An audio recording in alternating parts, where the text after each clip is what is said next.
It looks like we have a wonderful group from Montaloma here tonight to come up and hopefully lead us in the Pledge of Allegiance before they do the showcase. So if you all want to kind of come up here and line up, there's a camera right here. So if you could back up towards the table, that would be wonderful. Thank you. You can ask us to stand. Ready? Take off the hats.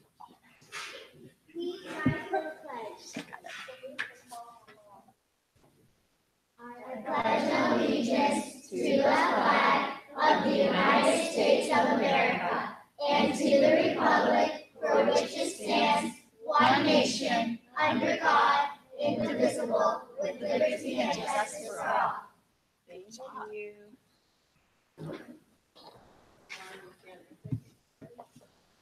Face that way because the cameras are here for the folks at home. Thank you. Thank you. Do they need microphones though? Would you like one or more microphones?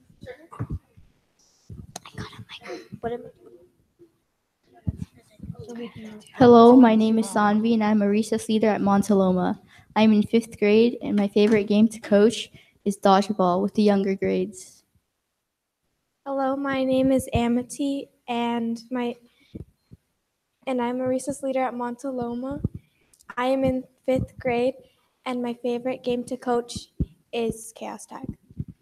Hello, my name is Alvin Rocaro. I'm a recess leader at Montaloma, and I'm in 5th grade, and my favorite thing to coach is Chaos Tag. Hello, I'm Carolina Yee and I'm a recess leader at Montaloma. I'm in 5th grade and my favorite game to coach is Two Square.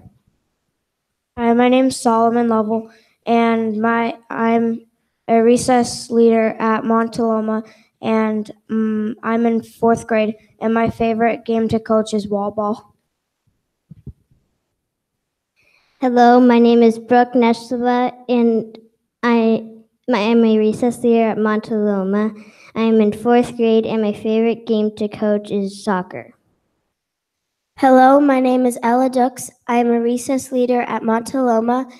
I'm in 4th grade, and my favorite game to coach is Two Square. Hi, my name is Maggie. I am a recess leader at Montaloma. I am in 4th grade, and my favorite game to run during recess is Chaos Tag. Hello, my name is Stacy, and I'm a recess leader at Montaloma. I am in 4th grade, and my favorite game to coach is Chaos Tag. Hello, my name is Theo Santos.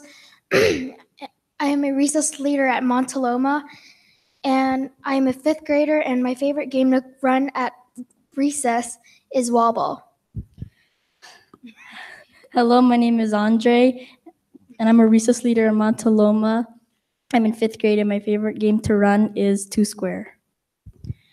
Hello, my name is Edmundo, and I'm a recess leader at Montaloma, and I'm in 4th grade, and my favorite game to coach at recess in Montaloma is wall ball. Hi, my name is Benny. I am a recess leader at Montaloma, and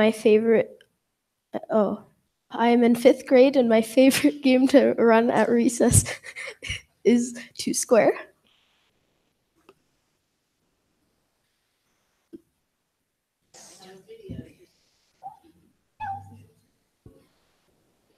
My favorite part of being a recess leader is playing with friends and helping kids do their best job at games.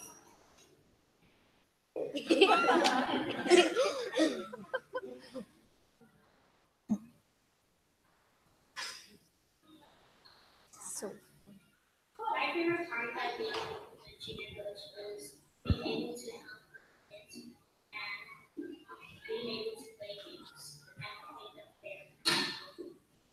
My name is Alexander. My favorite part of being a recess coach is teaching other children how to play games safely and fair so they have fun.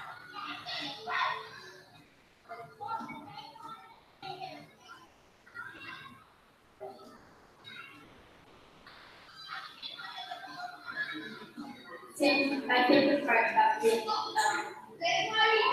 a recess coach is that you get to have fun as well, but other kids also have fun at the same time. My favorite part about being a recess is learning things. The best part about being a recess leader is knowing that we're making a difference at recess by teaching kids how to play games.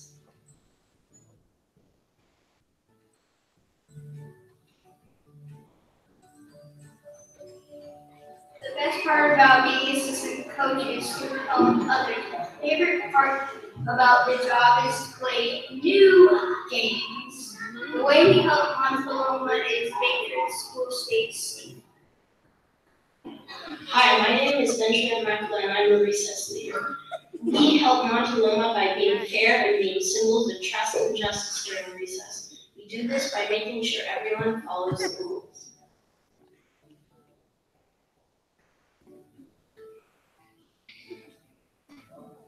My favorite part of the job is making sure is teaching new things. My favorite part of the job is learning new things. One thing we do as recess coaches is making recess safer by making sure kids are following.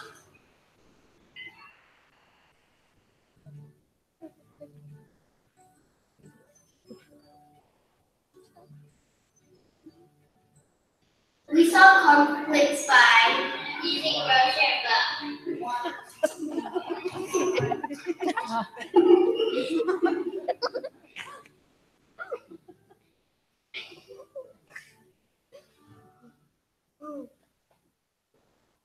We help Montaloma by making it a safer place by reminding students to follow the rules.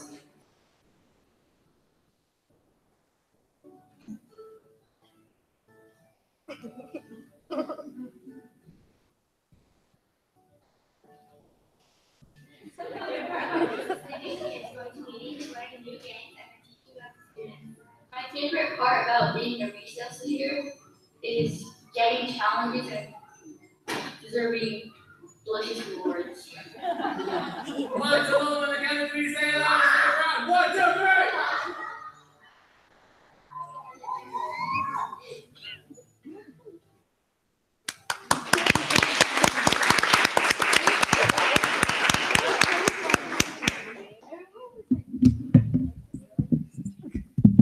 Is the mic on? It is.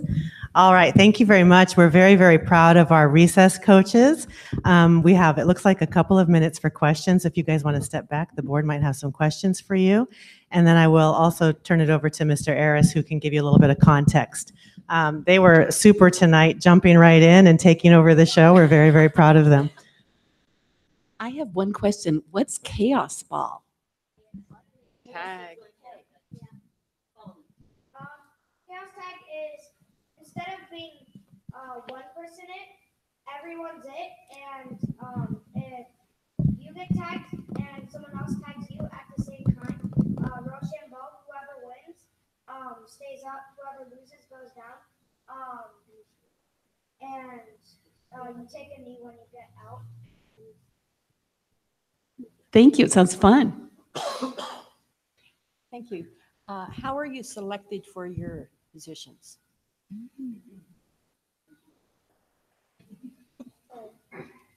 We filled out a form and then chose the people that started the best and who they thought would work out the best.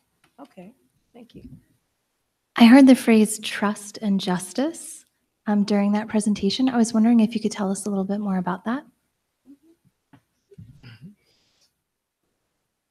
I don't know. You're the one who said it.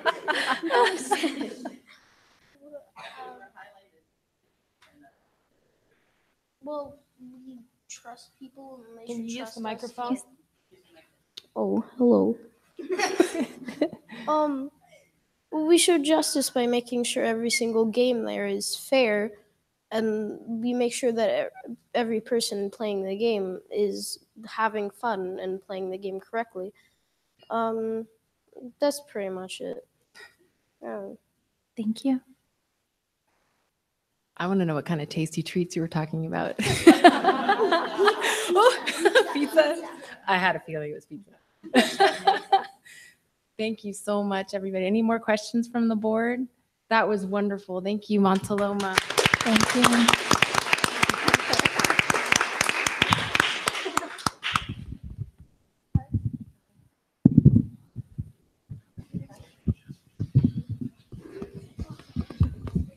All right, now we'll go quickly with the roll call. Laura Blakely. Ellen Wheeler. Devin Conley. Jose Gutierrez Jr. And Tamara Wilson. Let the record reflect that all 5 trustees are present. And may I get an approval of the agenda, please? So moved. Second. All those in favor? Aye. On a motion moved by trustee Blakely and seconded by trustee Wheeler, the approval of the agenda passes. Oh, sorry, I flip-flopped it. Wheeler and then seconded by Blakely. Okay, this now is the opportunity for members of the public to address the board concerning items on the closed session agenda. Do we have any members of the public who'd like to speak? Okay, seeing as there are none, we will adjourn at 6:11 to close session. Thank you.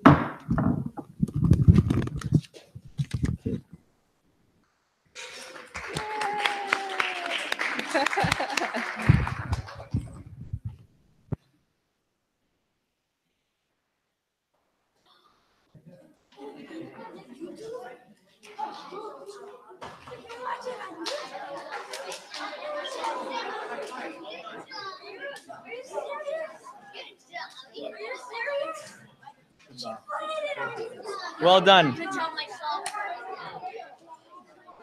Good job. Well done. Well done. So you gonna Good give job. a pizza? Are you gonna give a pizza right now? Yeah, tomorrow might be a Hello. another treat. The kids are expecting something, but I think it's one of those things where Hello. the thing that isn't highlighted or didn't get mentioned was that they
Let me know when I should put it.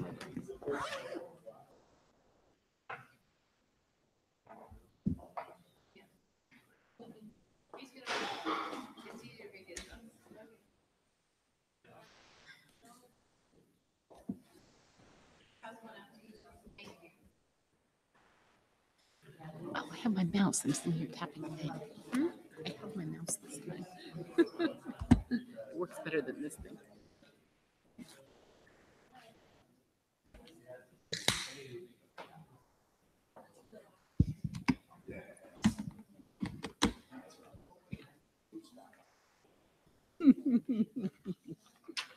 Thank you.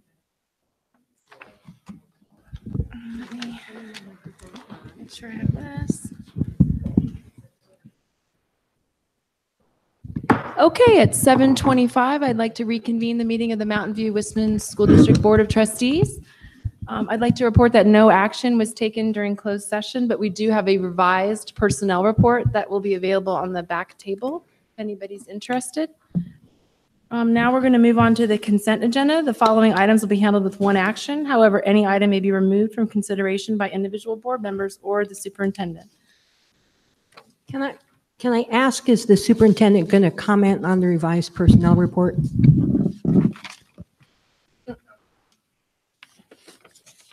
After you do consent, yes. Okay. Do you need a motion? Yeah, I need a motion, please, for I consent. move that we approve the consent calendar as presented. Second. All those in favor? Aye. Any opposed?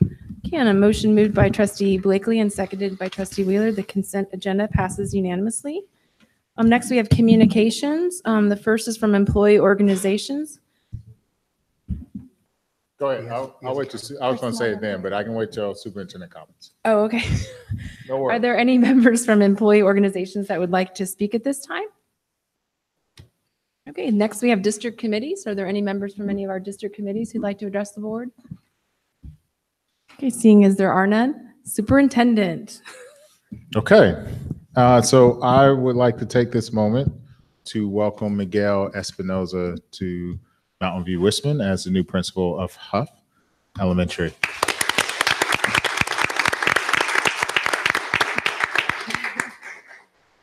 So he came highly regarded out of both rounds, and he survived a mile-and-a-half walk with me and a bunch of questions along the way, and did a pretty good job. Even though we both were sweating, or he was sweating more than I was when we were all finished. But it was real good, and I think he's going to bring a wealth of experience and knowledge and advocacy for all of our kids to Huff Elementary, and I think he's going to be a great fit to continue on the work that Principal Chang has done. So. Thank you so much. Good evening, members of the board, district team members, and members of the community. First of all, I want to say thank you so much. I'm very grateful for this great opportunity, and very happy to be selected as the new principal at Huff Elementary. I'm actually very excited to be working with the excellent teachers, the amazing parents who I see hanging out over there. Hello. Very excited. They're very excited. We already have our next meeting set up for tomorrow morning. Here we go. And I'm just really excited to work together as a team to just make great things happen, continue to happen at Huff, and just help those little Huff Hawks continue to soar to new heights. So thank you so much for this great opportunity. Thank you, Miguel. So for those that are at home tomorrow morning, I'll introduce them to the faculty. And then at 8:10, correct? Is that the right time? Huh? 8:08, oh. Don't be late. So sometime between 8:05 and 8:10, we will get him over to the PTA board meeting so that he can meet the board. And then he also will be there Saturday at the Business fair, the entrepreneur fair. And so the other thing I would say, thanks, Miguel. De nada. Thank you, Miguel. The other thing I would like to say is tomorrow, both Principal Hermosillo and Principal Gomez and I will be flying south to receive the 2 distinguished awards. So that's tomorrow afternoon. And then we'll be back on Saturday. So we're looking forward to getting those awards for both of the schools and bringing them back home to continue sort of the excellence. I believe we're up to 7 schools have received some type of award since 2015, which is a really good thing. Thank you, Dr. Rudolph. Sorry, that's it. Yeah. Okay, thank you. All right, well, we'll move on to community comments. Item 8, this is the time reserved for community members to address the board on items that are not on the agenda. The board and administration welcome this opportunity to listen. However, in compliance with the Brown Act, the board is not permitted to take action on non-agenda items. Do we have any members of the public who'd like to speak at this time? Okay, seeing as there are none, we will move on to review and action. Item A, after-school services from Right at School. Dr. Rudolph? So one of the items in our strategic plan has called for us to look at extended learning opportunities. We currently run Beyond the Bell program, which is funded through the state. We have an after-school middle school program that is funded through the city. And then we also have the YMCA, which has been a great partner with us over the last couple of years. But one of the challenges that I've heard continuously from board members that we still do not meet the demand. And so one of the things I thought about as we were thinking about after school is how is it that my parents didn't need to do after school when I was a kid is because I rode a public school bus. And so the bus was my babysitter for an hour. And when you think about that, like when you get out at 2:30 and then it's an hour ride to get home on the bus after it drops off all the kids, and then you go home, you're only home for maybe 30 minutes to an hour. And so that's a little bit different than in our situation where our kids aren't being busing. So our goal here is we already on some sites run 2 different programs.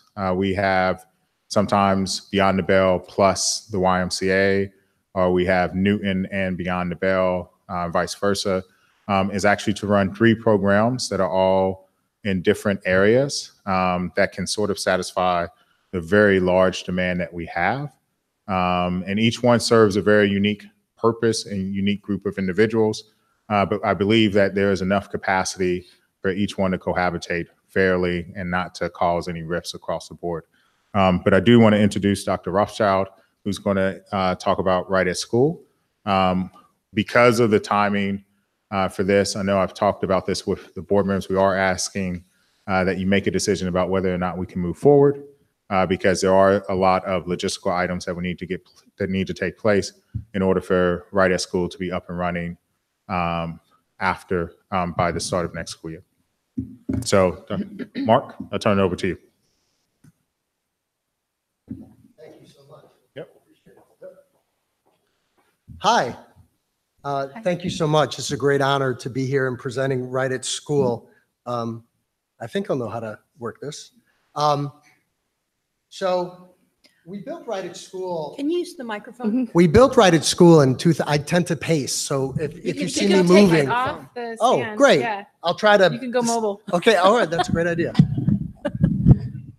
So we built Right at School in 2010, 2011 to do something different. I was on a path. I thought I would be like Dr. Rudolph someday and be in school administration. But when finishing the doctorate, I started tutoring after school and saw about the incredible opportunities one could have in the after-school environment. And the reason after school is so vital is our elementary school children are awake for just 5,000 hours a year. Those are their waking hours. And they spend 20% of those hours, or 1,000 hours, in the classroom. So all of the things we're trying to achieve as educators have to be compressed into this very small amount of time. And the question is, what happens during the rest of the time when they're not with us in school? And unfortunately, it's very often screen-led and not always reinforcing the values and the culture and the learning of the school day. And it struck me and it struck our organization that groups like Right at School have an opportunity to maximize another 1,000 hours. We also engage with children between school break camps, before school, after school, for 1,000 hours. And it's vital that those hours are transformative, that they're meaningful, that they build on what happens during the school day, and provide enrichment opportunities. And frankly, research shows that students in high-quality after-school programs thrive. We see better academic performance during the school day, growth mindset, better behavior across the board, and probably most importantly, decreased achievement gap. Unfortunately, across the nation, so many programs fall short. The programs are often historically not curricular-based. They don't tend to have as much structure. Sometimes they even feel like babysitting or daycare, or sometimes they go the opposite direction. They're almost too academic. After a child has been frontal all day, it's time to change the experiential opportunity in the after school. From a children's perspective, we see sometimes these programs can be boring or changing staff faces. The number one thing that parents want to see is the same faces all through the year and year over year. And some programs have unmet special needs for children. I've been now doing research in this industry for 20 odd years. I've never met after school educators who aren't passionate about children, right? That's the beginning point. But unfortunately, training is not always taken as seriously as we do for school day training. And so very often the training isn't right. It's more of it's an ethos of childcare rather than an ethos of enrichment. And we again see the high turnovers. From a safety perspective, across the nation, we've seen loads and loads of problems with poor ratios, lots of turnover, and inadequate management training and supervision. And from parents' perspective, again, nationally, we see wait lists or inflexible hours where parents have to pay for days that they don't need, or no drop-in care and busing. And from a district perspective, these programs need to be turnkey. So the principal is never thinking about this and that they are self-managed. And so that's why we built this organization. Our mission is to inspire a love of learning, support schools, and give parents peace of mind. And here's a short video that might give a sense about what it looks like. So much for that dramatic pause that I was hoping for.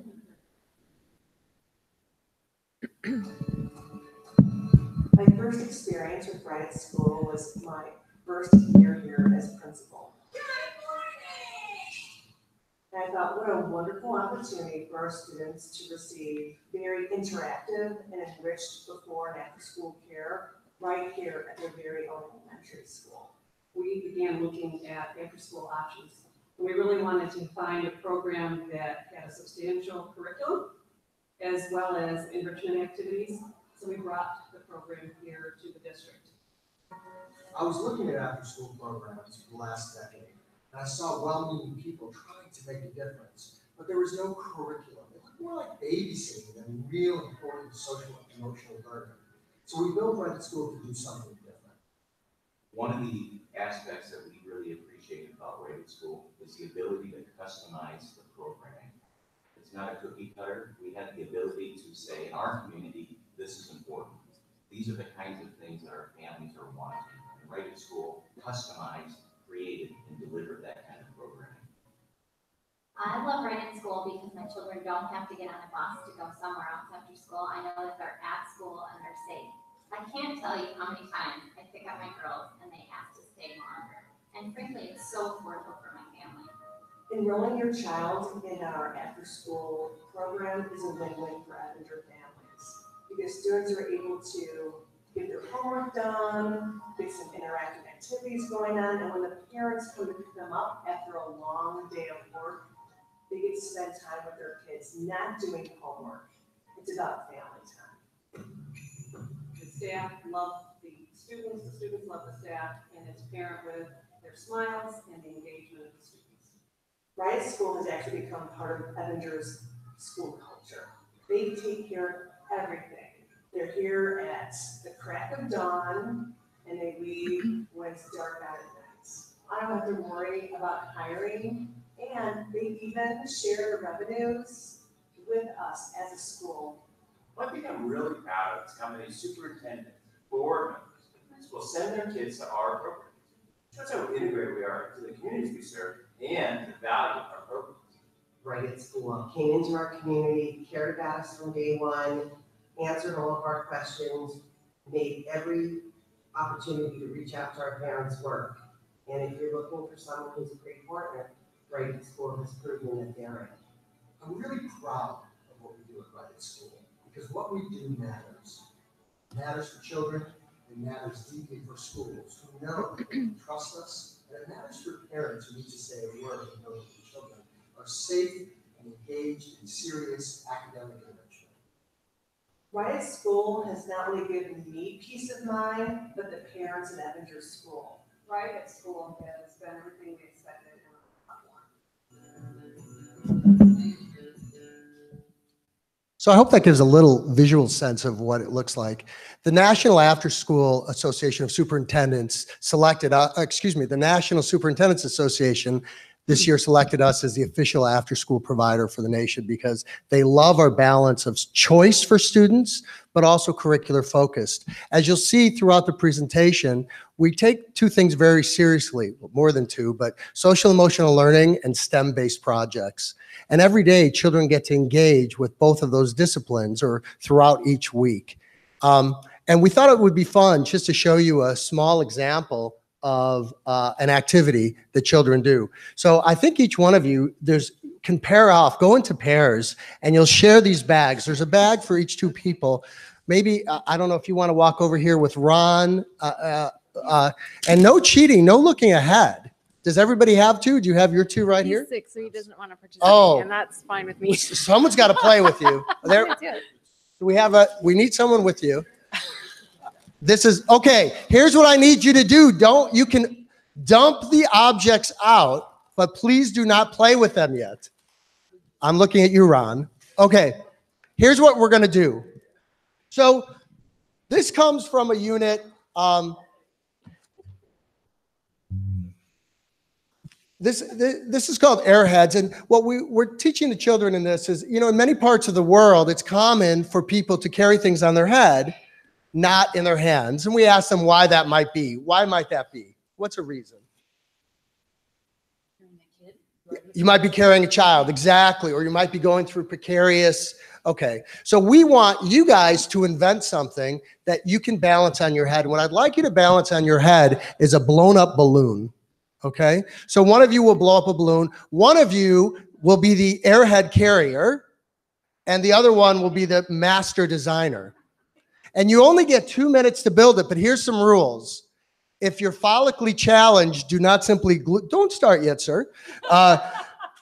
Do not simply glue the balloon onto your head, and you cannot put anything above it. It must stay on your head with nothing above it. And you'll have 2 minutes to do it. But you guys over here, you have a special instruction. Before you begin, I want you to take 30 seconds looking at it and building a strategy of what you're going to do. Okay? And you guys, on the count of 3, are just going to start building.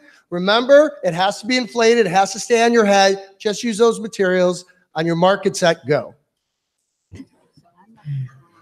Oh.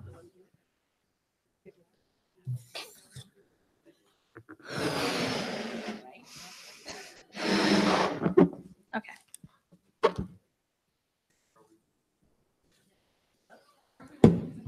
And planners, okay, you can go ahead and begin. The planners have begun.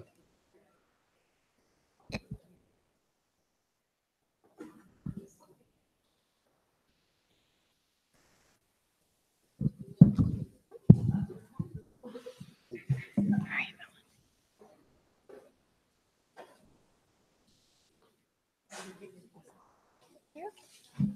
90 seconds.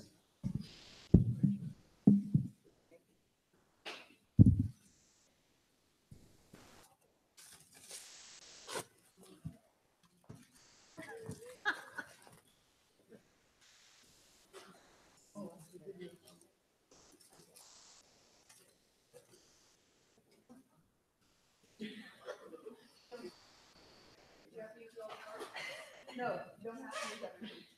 Good question. 45 seconds. We're going to do a test. We're going to do a test.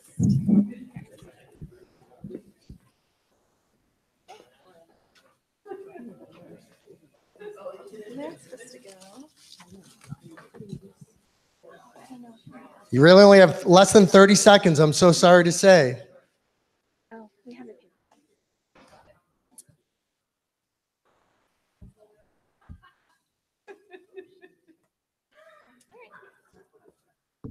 Final 5 seconds. I'm looking at that team right there. 4, 3. I'm trying to be as kind as I can, Dr. Rudolph. 1, 0. Now, what I need anybody who can, you need to stand up and don't touch your balloon. So stand up without holding on. Anybody who thinks they have one? Wait. Lean to the left. Lean to the left. Lean to the right. We have 4 winners. Congratulations. Now, look, it's a fun activity. It's a cute activity, but that's not the activity. The kids think right now of what we would begin to talk with the children about now, and what you'll see with Right at School, it's often the debrief that matters most. And the children learn to debrief with one another. So it's not the educator necessarily doing the debrief. And the first thing we'll say is, for those of you who got to plan, was that helpful or not? Clearly in this case, it was not. But that is an aberration. Usually the children who plan will come up with the conclusion that, I wish you gave us more time to plan, which is like one of the greatest ahas you can get. Then they're going to talk about communication, how my partner didn't listen to me, and we'll talk about interpersonal dynamics, team competition, engineering iteration. What you didn't get a chance to see, but the children do see, is different bags have different supplies, so it becomes a conversation about equity issues. And does that matter?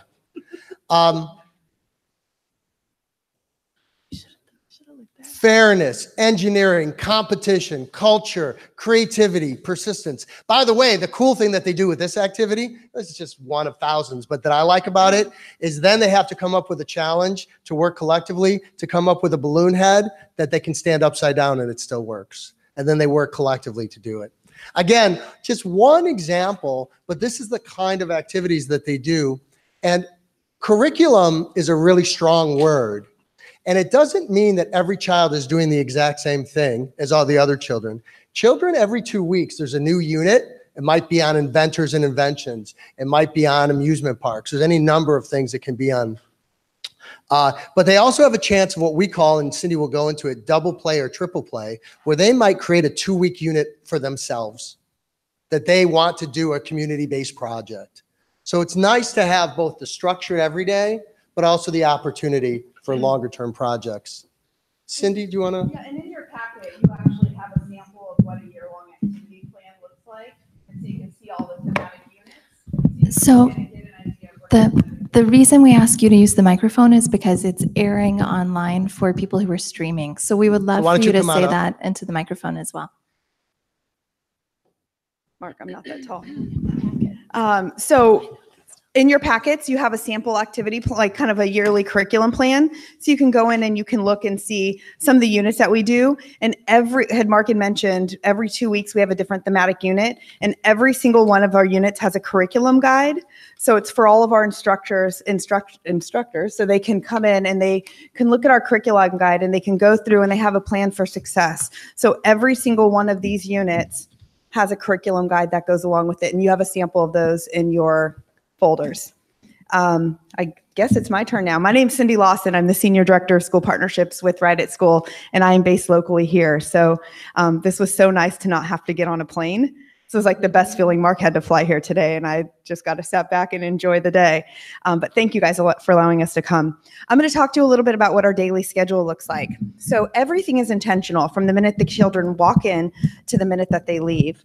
The kids don't know that. They just think they're enjoying their day. But everything from transitions to activities to homework help to everything is planned out throughout the day. Again, kids just think they're having fun. So when children come in, safety's first. You know, we want to make sure all the children are accounted for.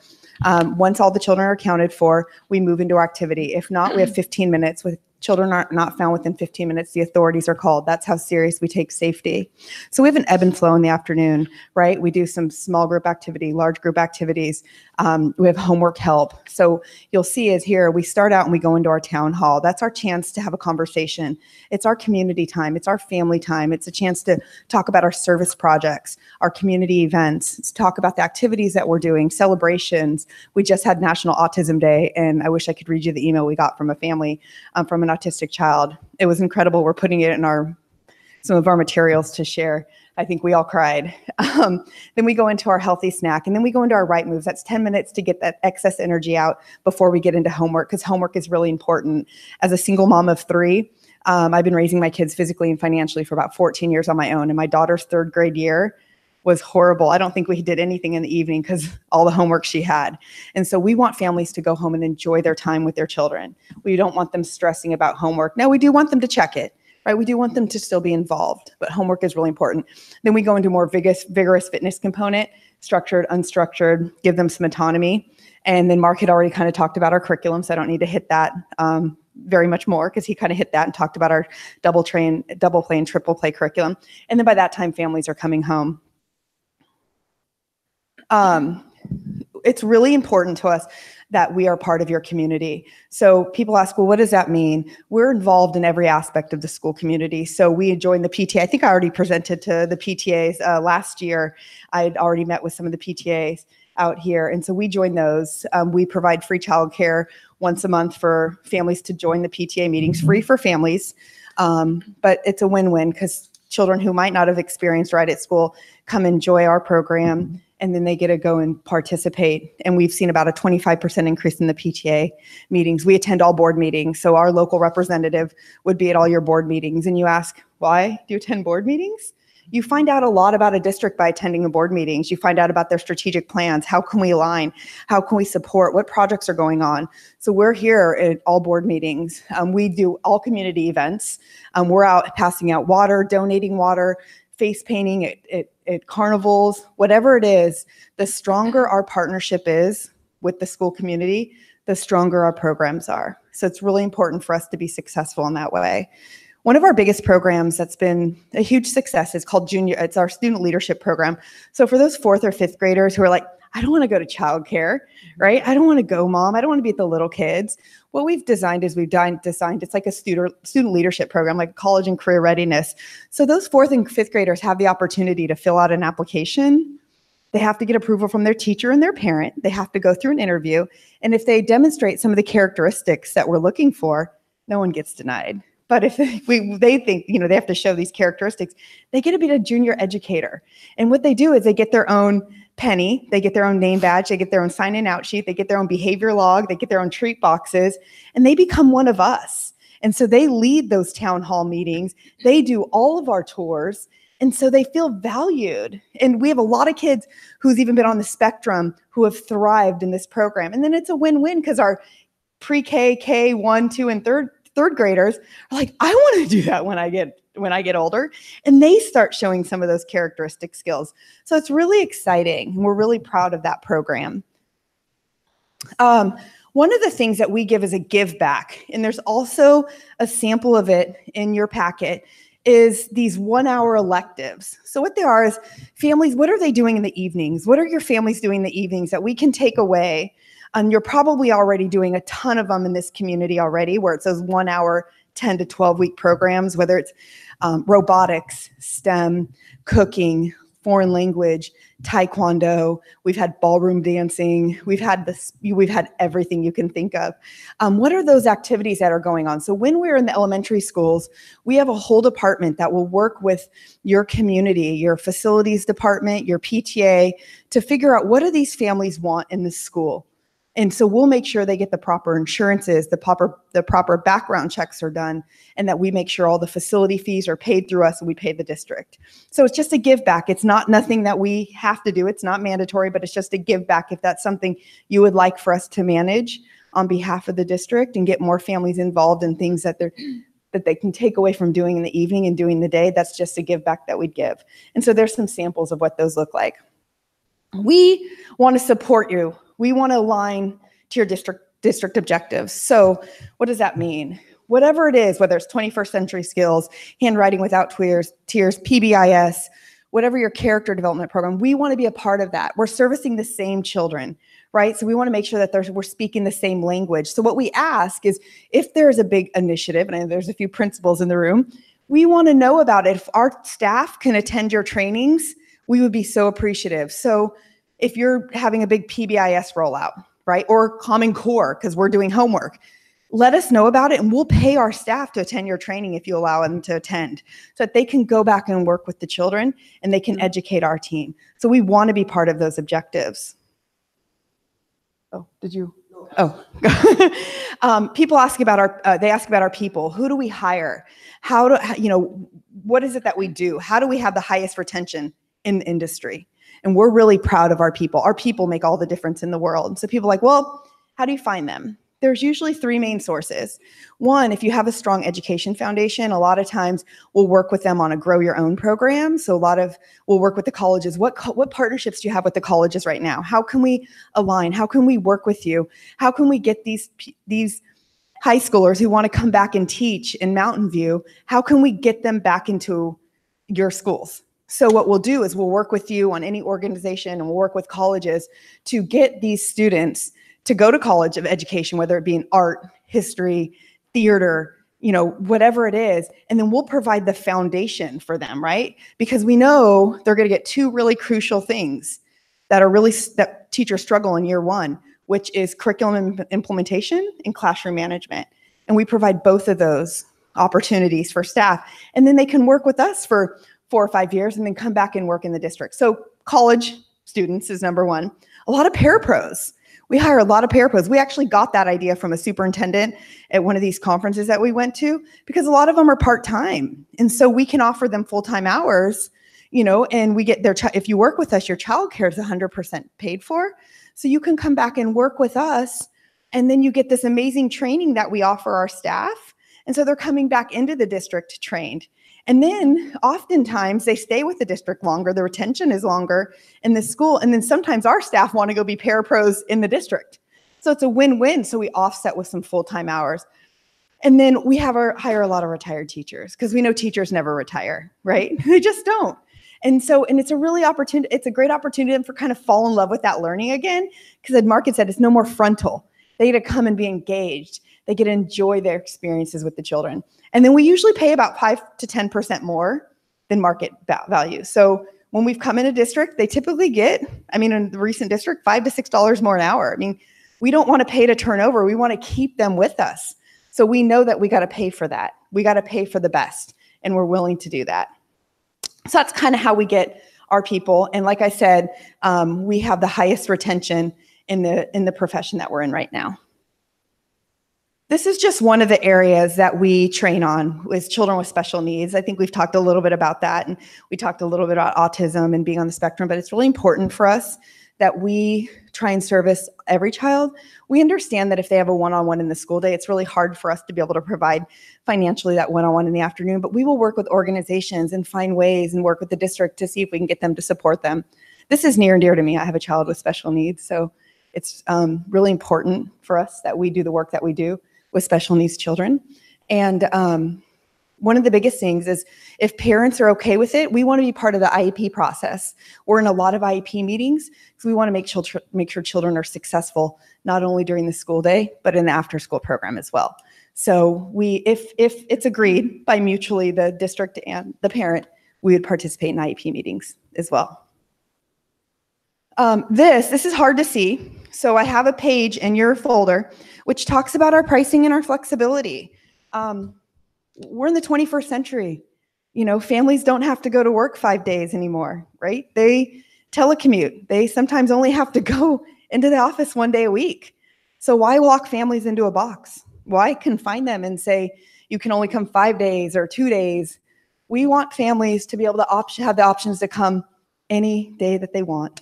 1 day, 2 day, 3 day, 4 day, or 5 days. They can change their schedule every single month if they want. So this month they might need 4 days, next month they might need 1 day, the following month they might not need anything. So we want to provide families with the opportunities and the flexibility And we also want to make sure that it's affordable for families. So we come into a community and you can see our rates up there and what the difference is from some of the current providers in the community now, and some of the flexibility. In addition to that, we provide discounts. And so for siblings, it's 10%. If any family in your community is on free and reduced lunch, any free and reduced lunch family gets 25% off their tuition, because we want to service those families. We also take state assistance because we will be a licensed program. So those families, if they don't qualify for state assistance, we will help them and give them 25% off their tuition. Any district employee gets 50% off their tuition. So if they're in your district, food, transportation, administration, a teacher, whatever it is, as long as they're getting a paycheck by your district, they get 50% off their tuition. We want your staff children in our programs because that's how we've grown. We have two main ways of growing. We've now been on Inc.'s 5,000 fastest growing companies 3 years in a row. And we've done that 2 ways. Number one, superintendent word of mouth. Number two, parent word of mouth. And we're really proud of it. So, and a lot of them are educators who are referring us to other districts. So we want to reward them. We also will give scholarships back. So we have financial money available for scholarships that we will give back to families. We've never turned anyone away. So it's not something we go out and advertise, but principals have opportunities and things that they can call us about if there's a family who's in transitional housing or needs some support for the next few months. We definitely would love to service those families. And then we would give a percentage of our revenue back to the districts. And you could see it's 6.5% of our revenue that we're going to give back to the district. And so you can see on that, we have in there, you could see our pricing and kind of how it varies from what we've done in our research that we've done. So that is our pricing. And I guess to sum it up, I mean, this is all we do for a living. We're not doing 5, 10, 20 other things. We do before and after school programs. That's what we specialize in from preschool through middle school. And so we're really proud of that. All we do, our entire office, all we do is focus on, school age, mainly before and after school programs. So we take care of everything. We take care of the hiring, the training, the background checks. We want to be that partner, and we share our revenue back and give money back into scholarships. And we know that relationship between home to school and right at school or whatever after school program, how critical it is to the child. And so we want to make sure it's as seamless as possible, and we provide an amazing opportunity for a child all day long. So that is it. And now we're open to any questions that you may have. Thank you. Do we have questions from the trustees we'll start with? So I will say, this is another example of the trustees have asked questions ahead of time and we have written answers. But one of the questions we had was, and I saw a couple trustees ask this question, how much after school and before school care is needed in our school district? Are you taking over for some of our existing after school care people, or are you adding to it because there's such pent up need? Right, and this was also covered in the question, but I believe there's a lot of need. I'm just listening to parents over the last couple of years, not just at the elementary schools, but also at the middle schools. There are enough students to exist at every single site and in every single program, Beyond the Bell, YMCA, and Right at School. Would Right at School be at the middle schools? Yes, we would offer at the middle schools also.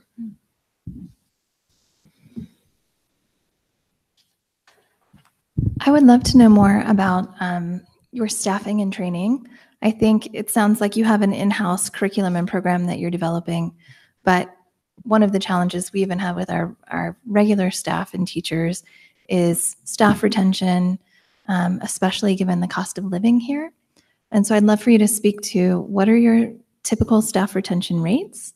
And then how do you go about, what's your timeline for staff recruitment and training if we're looking at bringing this in August? Go ahead and start. I thought I had the slide in here, so I apologize. I cut my presentation down drastically to respect your time. We have a blended training model. And so we know there's a lot of millennials, so we have an online training program.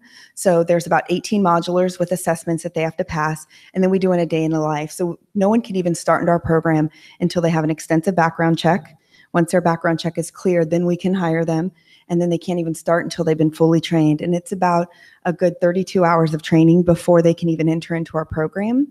And so we have a blended of online and in-person training. And our in-person training is not frontal. It's not even me talking to you like this. It's all interactive. It's a day in the life of what happens in the day in the life at Right at School. Like what happens when this child's throwing up, this child's over here misbehaving, parents picking up here, we need to account for another. What does it look like? So we really talk about what a day in the life looks like, and we go through continuous training.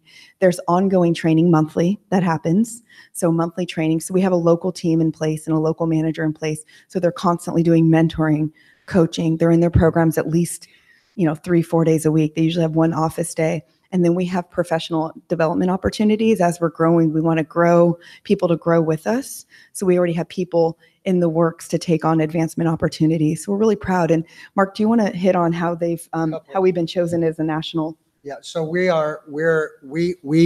go to the National After School Association and we do presentations on mimicking our low turnover.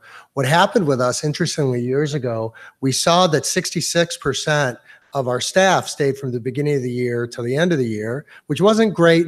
It's better than industry averages, but it was okay. But what we found is that replacement 33% churned. So those 33% might go through a few times. So we identified that. We had a doctoral dissertation written about us on how we've kind of adapted to that. So now part of that, the number one savior for that was ongoing coaching and having a pure coach mentor and building those relationships. One of the reasons why childcare in general has such high turnover is it can be very stressful. And especially if you're not prepared with curriculum or activities or planfulness. Our educators not only have the curriculum in hand and the activities, but we have a just-in-time curriculum delivery system. So every 2 weeks, new curriculum is brought to them. So there will never be a time where they're going to do Roman aqueduct building and not have those Roman aqueduct materials there. So I hope that captured some of it. The exact numbers, I don't have the tip of my hand. We have them on the charts, which were just pulled off, but thrilled. I'll just take your email down and thrilled to send you those data. Thank you. And I'll find. Yeah. Oh, great. Adding to that, I heard mention of behavioral logs and treats, and those are some external motivators. I know we have a lot of families that are very interested in internal motivation for student behavior. And so I'd also like to hear a little bit about how you do some of that social emotional development and internal motivation for students. So we have, again, we would adapt to if you do PBIS or whatever it is, but we have our own internal behavior management system. It's positive versus progressive guidance.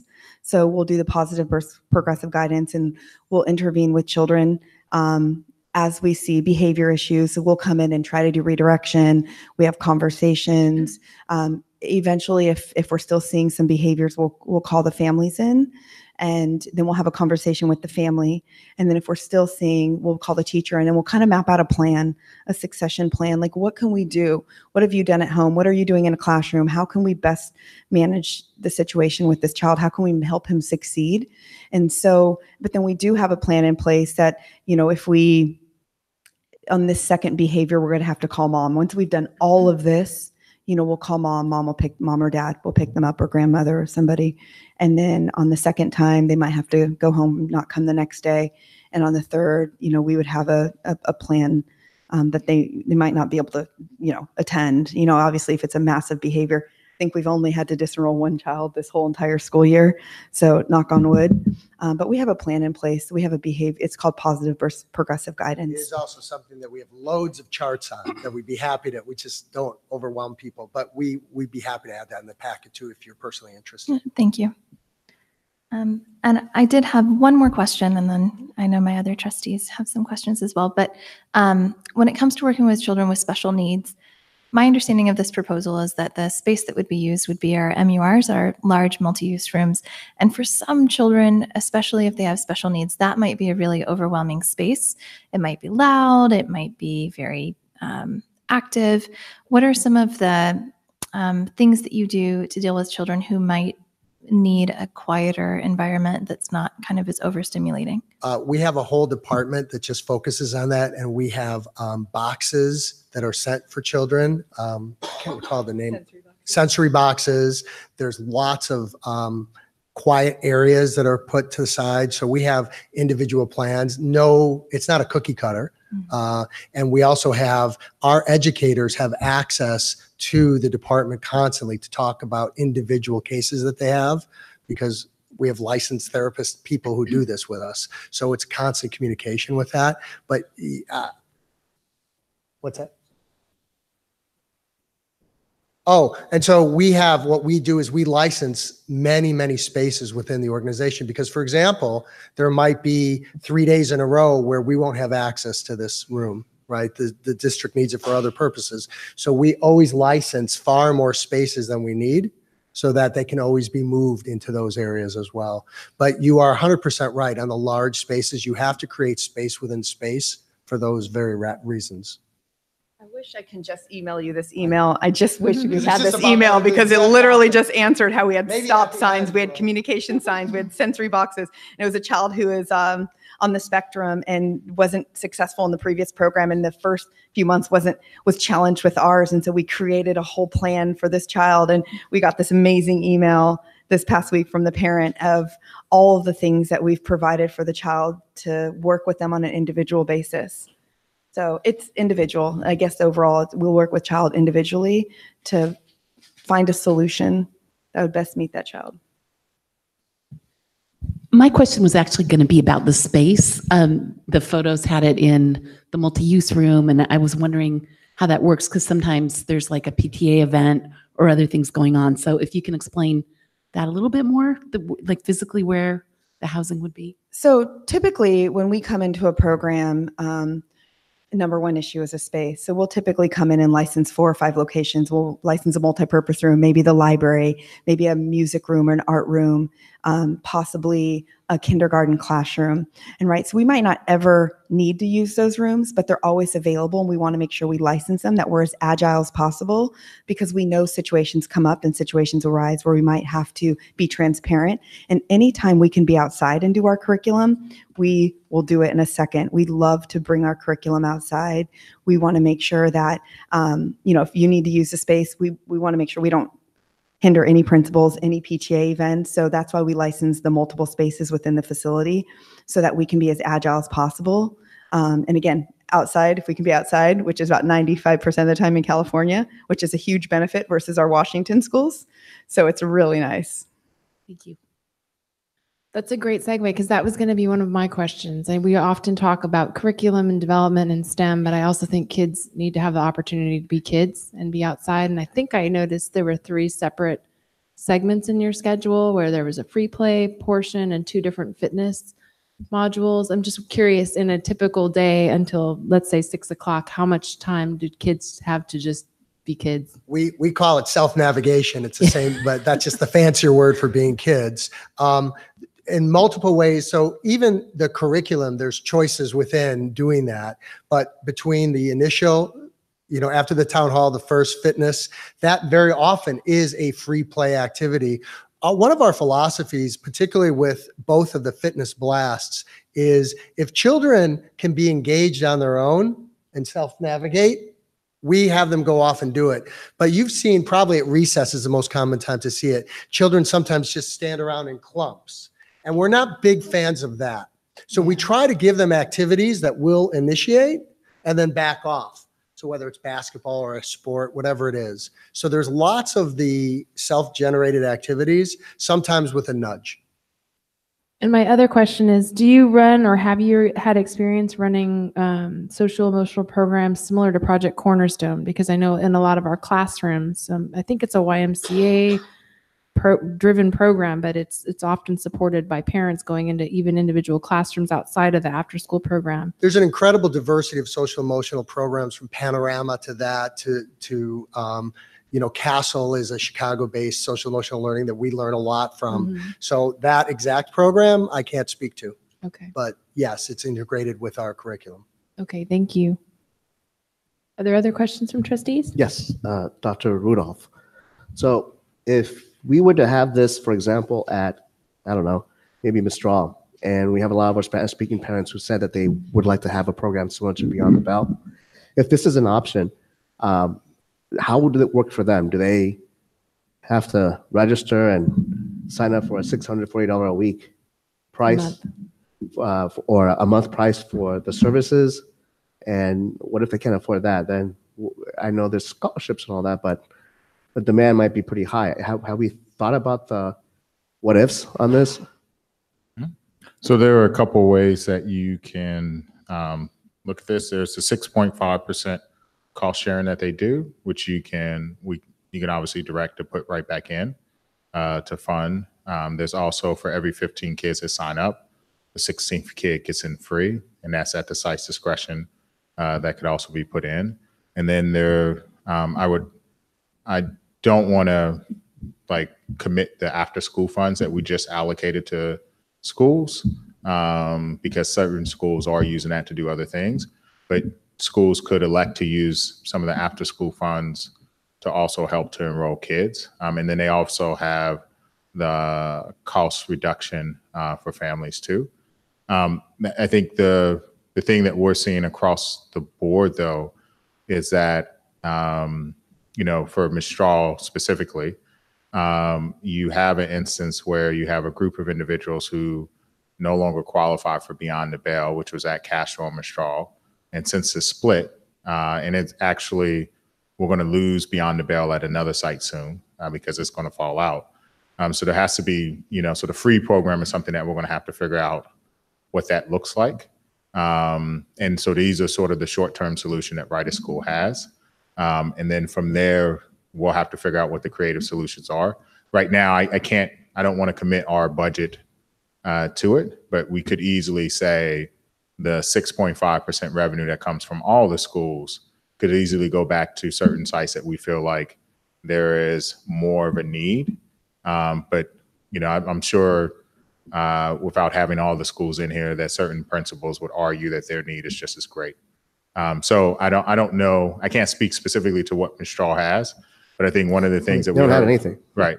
One of the things we heard though earlier from when we had the petition, and one of the reasons why we've been having this conversation, and even the conversation at Vargas Elementary, which is there is clearly a demand for extended day and after school education, and Bullis Charter offered that they were going to have an extended day and that they were going to provide after school. And so that also spurred the conversation, well, can we do more or can we offer more? And most of the parents that especially in the Latino community that we were hearing from, were stating that they needed after school. And I think this does provide a solution. Depending on the number of students, it could be, the 6.5 could be pretty large or it could be pretty small. It just depends on how many kids sign up. Yeah, I don't think that Bullets was going to charge them for it, but I might be wrong. But as a charter school, they could direct their staff to work the extended hours. Right. We I get have that. the same. I get that, but you understand I have to ask the question because a lot of the people that are going to want to be interested in this may or may not have the money.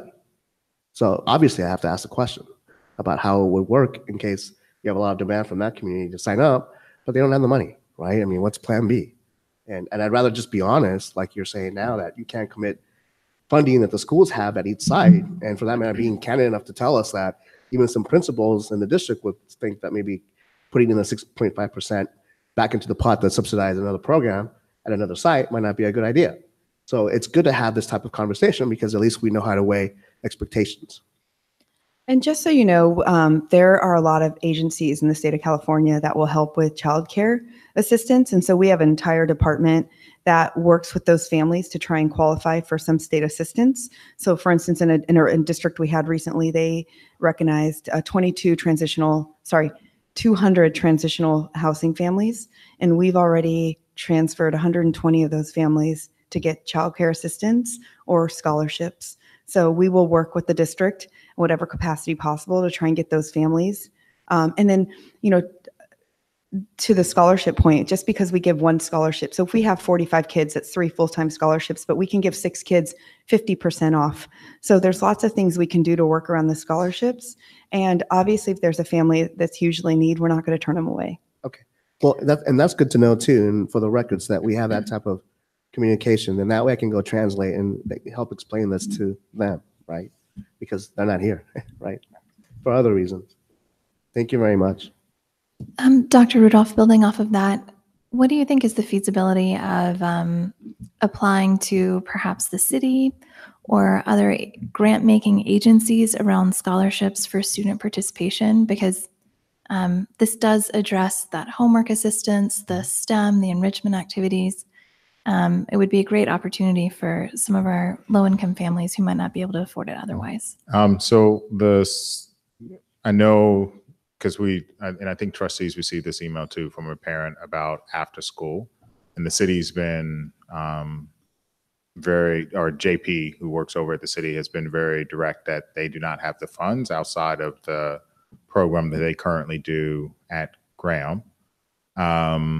And in terms of the after school funding that we get from the state, that's contingent on the free and reduced lunch, which is why Ms. Straw, when it split from Castro, came out, and it's why we're going to lose another site eventually. So outside of that, I don't know what other resources exist. I would like to say if we were a larger district, we would have the grant department. The districts that I've worked in previously, Fairfax County, Charlotte, have a full team of individuals.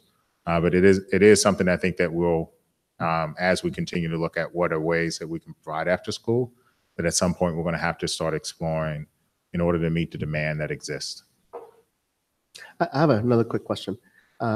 Excuse my ignorance. So in terms of PTA funded money, is that something that if they were interested in being able to sponsor, they might be able to do? Yeah, I don't want to speak for the PTAs, but I think that, one of the interesting things about this is, so we gave extra money to the school sites for after school. Then we give them an after school, and this is in addition to the after school enrichment that they have. And then certain PTAs have been trying to raise money to do after school also. Right. And I think if a PTA feels comfortable with contributing, I don't see, any after school organization turning that money away in order to get kids into the program. So I do think that's a possibility, but that's a conversation with the PTA. When I meet with the PTA presidents, I can ask them that question. That would be interesting to know. And I only bring that up, Dr. Rudolph, just because we had this issue with IAs, instructional assistants, and PTAs funding some of those. And then now I guess it's against the, Ed code to do something like that. So as long as we don't violate any codes, I'm fine with any way to, help kids register and attend. And I do think that, when you think of our instructional assistants who work 6.5 hours instead of the full 8, there's an opportunity for them to work and gain extra funds that could help on their income and possibly work with another organization. So I think that does create some other options, especially because there are limitations for us when it comes to a person working this job and then jumping into a different job and getting paid. Thank you. I have one additional question in terms of pricing. Given that often school starts like the second or third week of August and that we only do about 2 weeks of school in December, do you prorate those months or is that a full month charge? And yeah, for August would be, we look at the calendar year. Mm-hmm. So we kind of map out the entire calendar year, but yes, August and June would be prorated. But not December? Not December. Got it. Okay, thank you. Mm-hmm. Any other questions from the board? Okay, we've got 2 community comments on this item. If the 2 people could line up, please. I have Danny Koba and Renee Zimmerman. If you could come up to the podium in that order, that would be great. Whoops. Is that okay? Okay. It doesn't matter. Hi, good evening, guys. Renee Zimmerman. I'm the executive director of the El Camino Y. And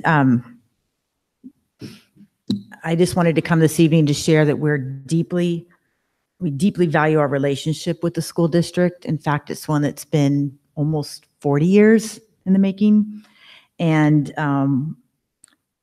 we're proud of the work we've accomplished together.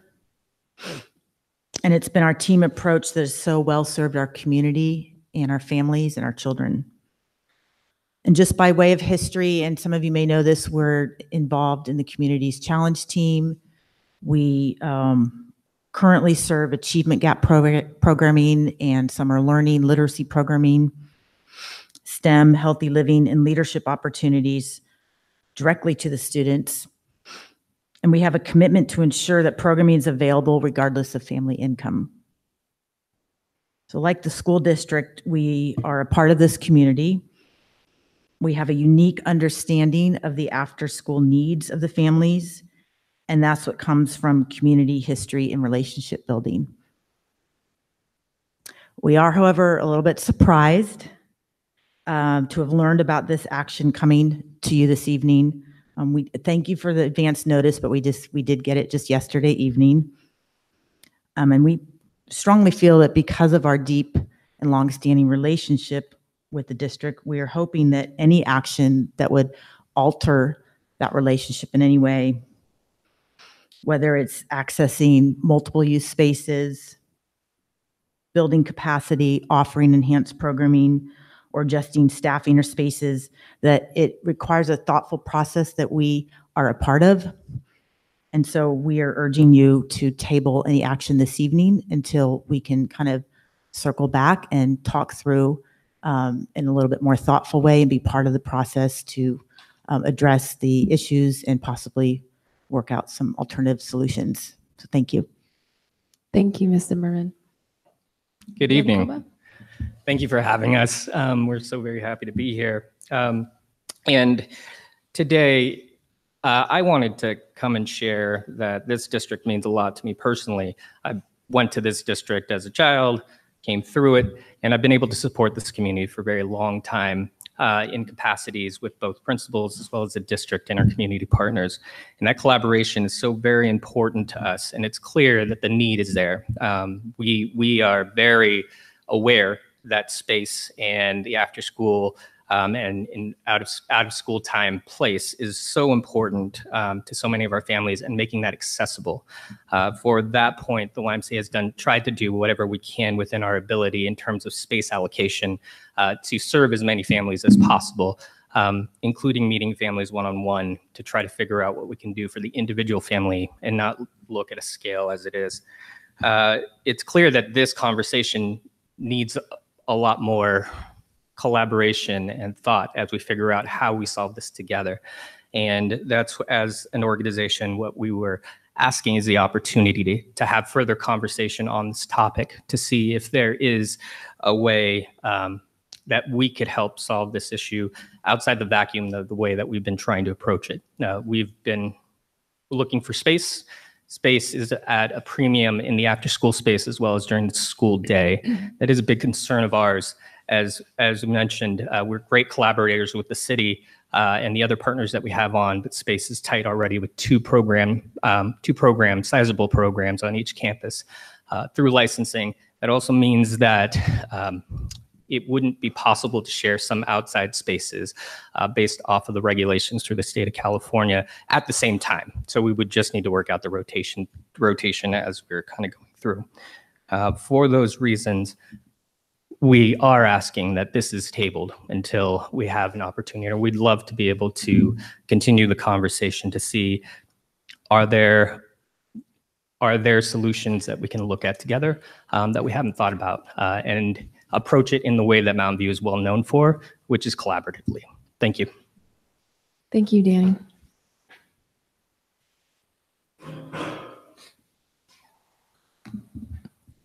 So I think for me, I know we're going to head into the comment portion of this, but the comments from Danny specifically, I have a new question, which is, what are the ed code or restrictive points in which two different after-school programs can or cannot have children outside at the same time? I wouldn't be aware of those, but I know at certain sites, we have two programs running at the same time. And so I don't know which ed codes are regulating those. We would have to look it up. Okay. You don't know either. Okay. So we happen to have a lawyer here today and we don't know. So we can look that one up to see what they are. It I don't sounds know like it if would either just be one a of the scheduling piece. whether the Y or right at school knows. You can tell me if you know the ed code. Could you please state your name when you come to the microphone? Yes, good evening. Thank you. My name is Mary Hoshiko Hoy, Senior Vice President of Operations with the YMCA. It's actually not ed code, it's licensing code. California State Licensing requires that if there are two programs on campus, that there is coordination around use of the playground and that the children not mingle in the after-school program unless there is a plan for mingling. So it requires coordination. Okay, thank you. All right, I think we'll open it up to comments from the board members. Well, I had a question or a comment, and it sounds like it was just addressed by the last speaker. Why people were asking if they could have some conversations about collaborating with the district and with this new program. Are you planning on doing that kind of thing already? Yeah, I think all three, Beyond the Bell would need to sit down, the Y and right at school. So that's there's no way that you can navigate so much. So the number of kids that really need it, as well as at some sites it's possible there are going to be three programs and you have one playground or one play structure at that site. There's no way that we can get around it. So yes, we would need to all have a sit down and make sure that everybody understands, how we can use space. And I think even having the principal engaged in that conversation is important too, because when we met with principals earlier this week and discussed it, some of the questions were, what happens when we need a space? How does that work? And so that's really a four-way conversation. But yes, we need to have everybody sit down. So I can segue off of that. Like at a new school, let's say that we're opening that doesn't have any programs but has one play structure. Would this be something where we would have to pick one program or the other, or we would still try to offer? You could have both programs running concurrently. Okay. We've already talked to the YMCA about, and I think they're working on the agreement already to have two rooms over at Vargas. Mm-hmm. And so Okay. it's possible to have both at the same time. Again, navigating, especially in the beginning when the play fields aren't open, because they don't come online until I think October or a little bit later, December. I think it's Oh, December. sorry. Okay.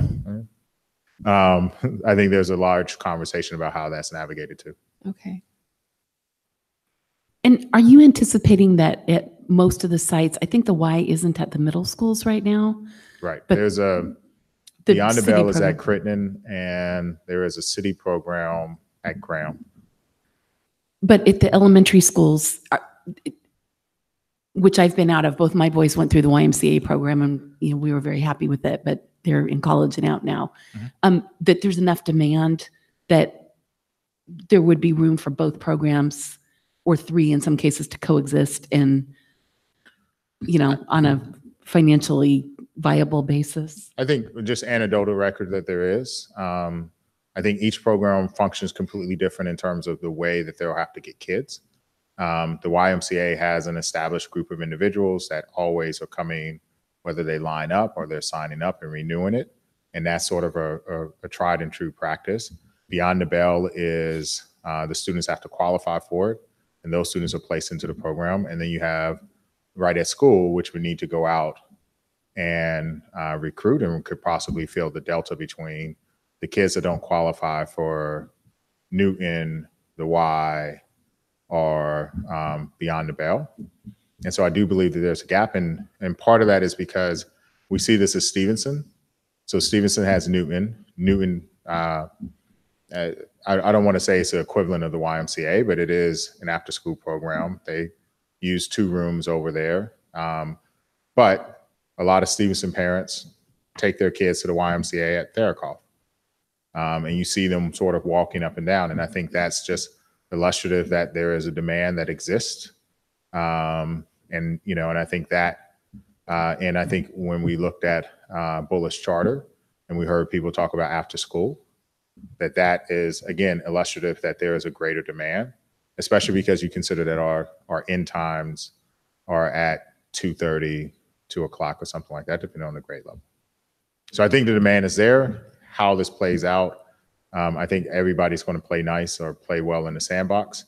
But I do think that there is enough demand just from concerns that I've heard over the last 4 years in order to offer something across the board. What the challenge is, is the licensing of space. So Newton and the YMCA, their rooms are reserved for them all day long. And I think that's where logistically, and I don't know if that's flexibility or anything else, but I think that's where the logistics start to come in. Beyond the Bell and Right at School seem to function very similar. And so in terms of they license different space and they have a little bit more flexibility. But again, that's a conversation that I think we have with everyone to make sure that everybody can coexist effectively. Well, I definitely think that there's a need. Being in the room at Vargas, and there was, I think, 75 families there. Everybody raised their hand when I took the liberty of asking who needs after school care. And that was the one concern on day one. Dr. Really Jones has need brought that up multiple times with me. And at Yes. Huff, it's the same. There's only 200 spots. I think this last year, the YMCA for the first time, and we've been going since my son's in kindergarten, but they asked for a deposit to ensure the spot for next year because there is such a demand. So, I mean, at some point, we need to keep our families and serve the population we have by whatever means that we can. I don't want to create animosity in our existing relationships at all. I don't think that's why this is being brought before the board. But I do think this is a really nice alternative and way to expand the program. And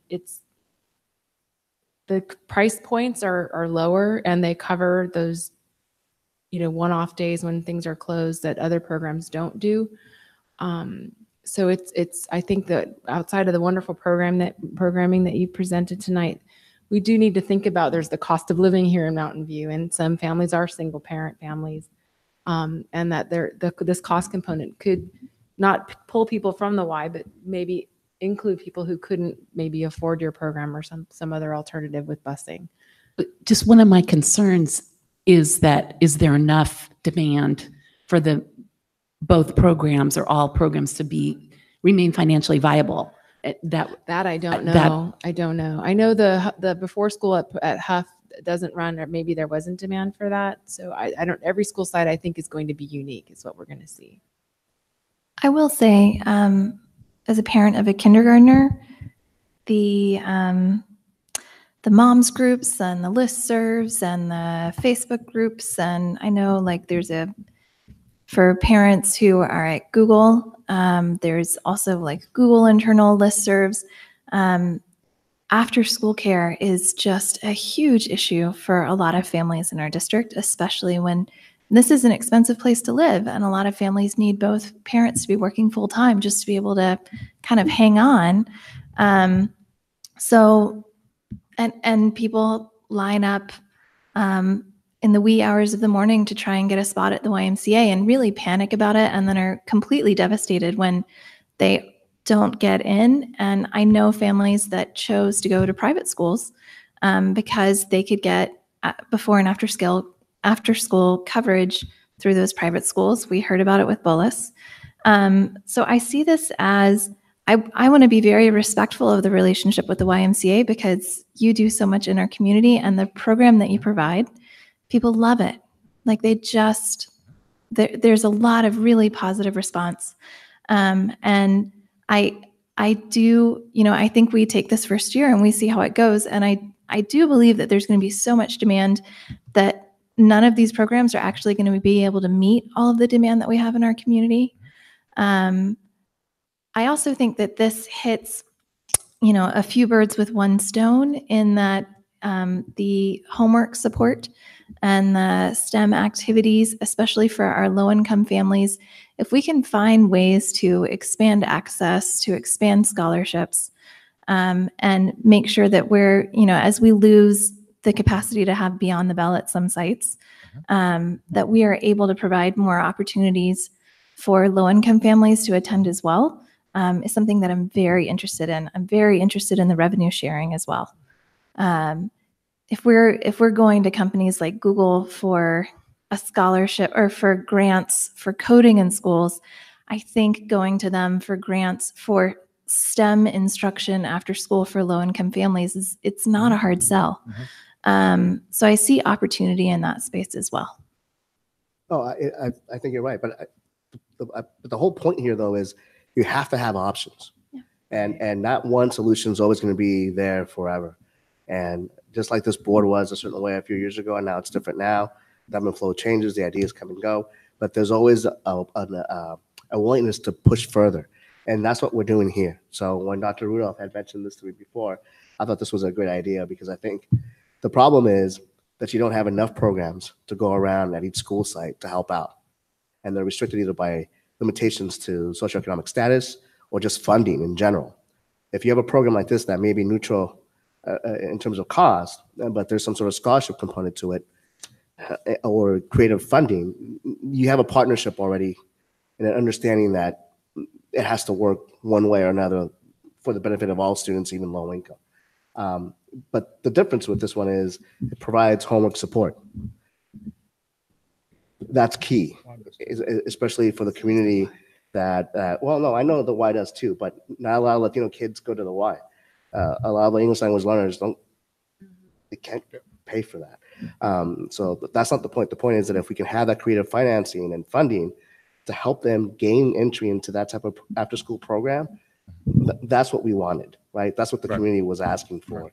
And that's why Bolus was able to sell that point to a few of them and convince them to look at least at their program. So by us being able to offer something like this, I think it makes sense right now to do something different, not just because we have to, but I think it's because we need to, right? Thank you. And to be fair, sorry, just tying on to what Jose said, I believe the YMCA does offer some supplemented spots as well, right? Yeah, they do. Yes. Yeah, so they have. The only one that's really restrictive is Beyond the Bell. Beyond the Bell is truly, you must be at a site that qualifies, and then you must qualify. The YMCA does offer spots at all. And Dan, if you want to. Yeah, absolutely. Our community raises the money for financial assistance, not just for after school and our out of school time, but for all of our programs at the YMCA. Our after school, our licensed childcare is the biggest recipients of our raised funds through our community. And so we do use a scale that's actually just been updated. So we feel that we're able to give more coming into this next year, as we realized that the current scale was outdated. We weren't keeping up with it. So yes, the quick answer is yes, we provide subsidy. Thank you. Well, and I know that the Y fundraising, I've been a member of the Y for like 25 years or more than that. The drive is ending or just ended. And but I also know we have community members on our staff involved in the board of the YMCA. And I am just wondering, how was the decision? I mean, this right at school program seems great as well. It seems a little bit different than at least my understanding of the Y. So maybe, it might be more attractive to some families and the Y more attractive to others. But were the principals involved in the selection of, no? No. So we originally started off at the beginning of the year looking to see whether or not we could increase the Beyond the Bell program. And so we did that for a couple of months, and we don't have the capacity to do this at all. We, just with reduction in staff, it's not something that is well within our rights. And so we have staff that could expand on preschool. We just can't expand on both fronts.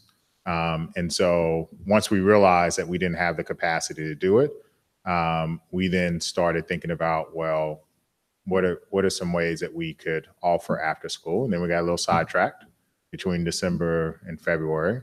And then we came back to it and said, what are the options that exist that could come in and sort of help us?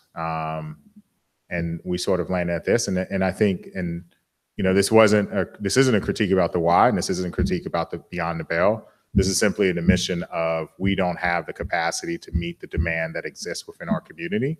And, when I reached out we've seen them a couple times. They came out a year ago or maybe 2 years ago when the strategic plan was first built to talk about extended learning. And it was just at that point in time, we were sort of focused on other things. But this became a clear priority, especially with the opening of a new school, and how can we meet the particular need. And sort of, we came back to the principals and said, here's what we're looking to offer at the site. And I think most of the principals have, over the years, have sort of lamented that they don't have the time and energy to create after-school programs, which puts the onus on parents and the PTA, and outside providers like Beyond the Bell and Beyond the Bell's internal, but the Y. And that creates all types of logistical issues. And in some cases, it becomes a situation where if a PTA is very strong, they can create something. If a PTA is very weak, they can't. And the cafecito I had, which is sort of the tipping point for me, a cafecito I had at Castro and Mistral, and I had one of the teachers translating for me. The number one concern was about after school and how can we offer after school. And of course, that was related to the charter school. And it became apparent that we need to do something else. And the teacher actually got a little offended because the parents were saying, well, the teacher should be staying after to work with the kids. And the teacher was like, you know what? I come in here at 6. I'm planning lessons. I'm doing all this. I go home at a particular time. I do not have the energy to do after school and to tend to my own kids. And it's sort of unfair. And that was an honest admission that she just didn't have enough. And that was the point where I realized that we were in over our heads and that we needed additional solution. I appreciate all that. I am a bit torn that, the YMCA is just hearing about this.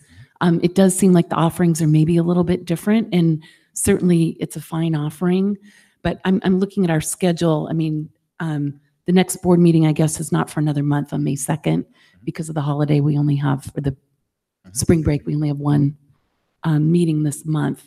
But I'm just wondering, in terms of timing, it's if you didn't discuss it with the principals as well. I'm just wondering if it makes sense. We talked about it at the leadership team meeting. You did.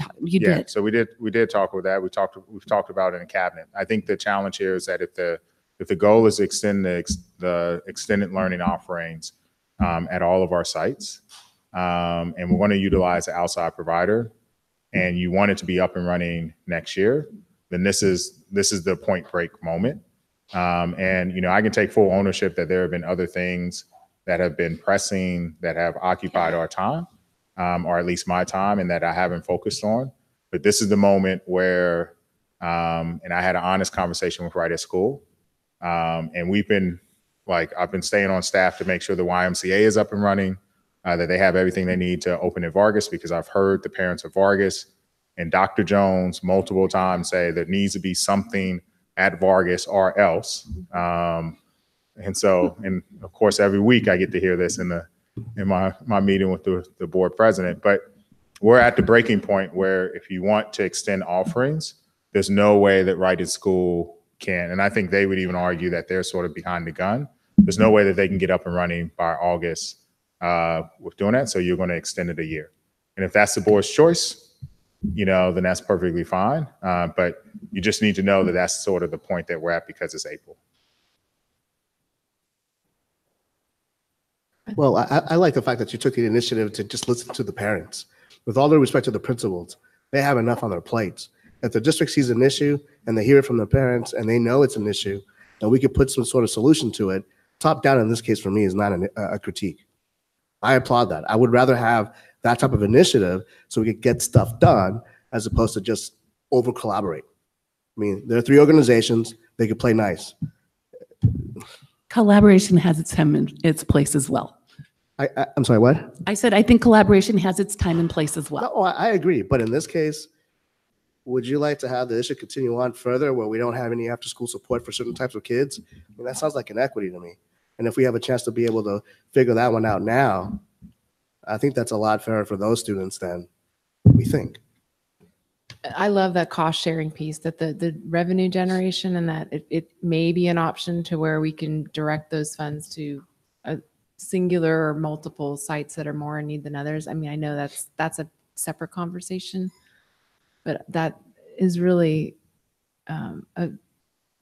it's just a really powerful selling point for me to do that. And I know that the other programs do it too, but this, I really believe that there's a need. I think you've got families at all the sites that are using other opportunities and options where they bus kids elsewhere, and they would prefer the kids on site in their neighborhoods, walking home at the end of the day, or with another mom that lives in the neighborhood, like she can walk 2 kids home, you know. But when they're bused somewhere else because there's no on-site option, I mean, we're putting more cars on the road, we're creating more congestion, and those are issues that the other bodies deal with. But I think that this is just it's valuable to offer as much as we can in terms of these types of services to our families.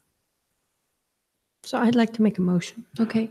Okay, I'd like to move that the board approve the partnership with Right at School. Second. All those in favor? Aye. All opposed? Okay, on a motion moved by trustee Wheeler and seconded by trustee, was it Conley? Gutierrez, sorry. I mean, hey, people get confused all the time. I guess I need to update Like, these. you know. The motion passes unanimously. Long day. And can I ask you, when do you anticipate taking the break?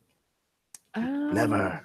I hadn't thought about a break, but would you like to take a break now, I'm hearing? Sure. Okay, we'll take a 5-minute break. 8:50. I need to update my glasses. I know. I hate that feeling.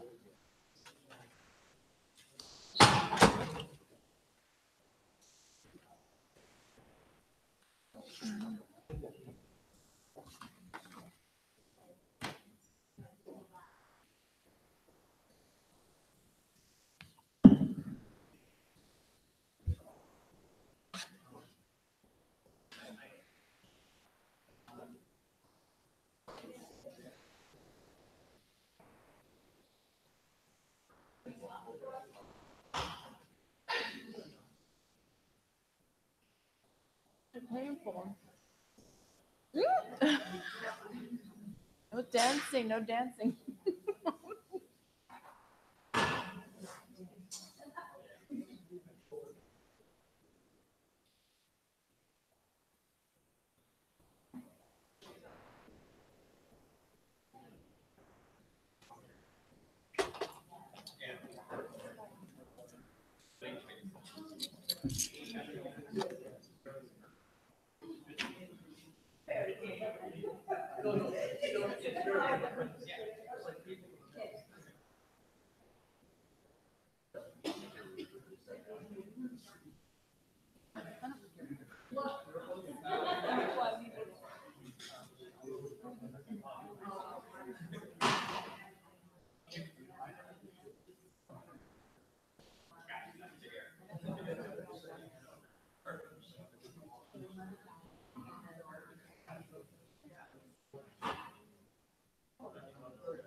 Good luck.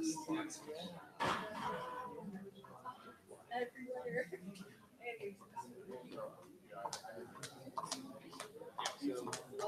Oh, thank you. I'm like stuck in my face. You're so sweet. Thank you.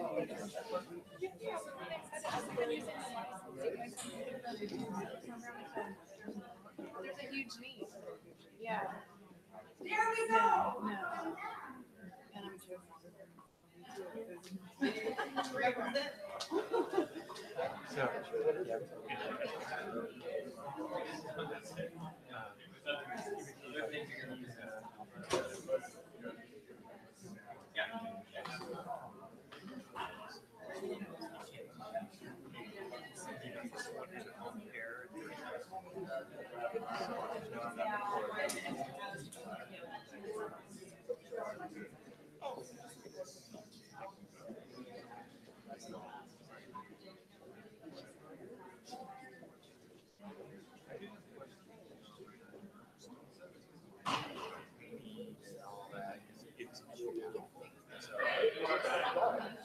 It's not one of those things that you can take advantage of and use it for that, right? Like school culture.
It's a lot of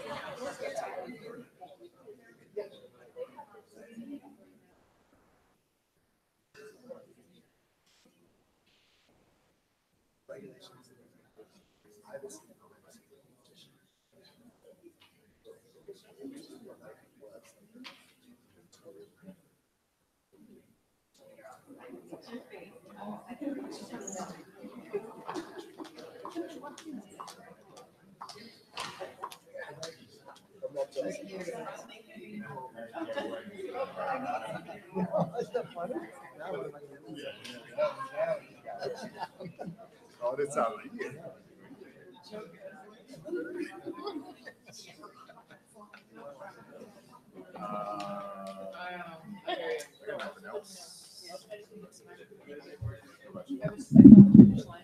Yeah. Sometimes that drives so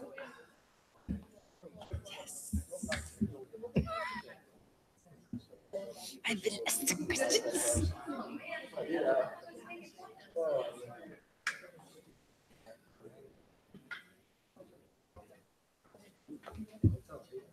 you can take your hat home.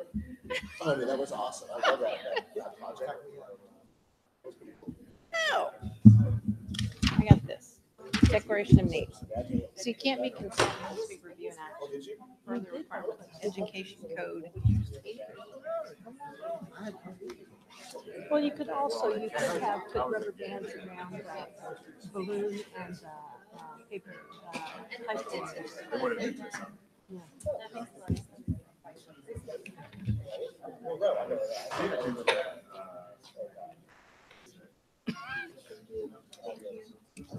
To it.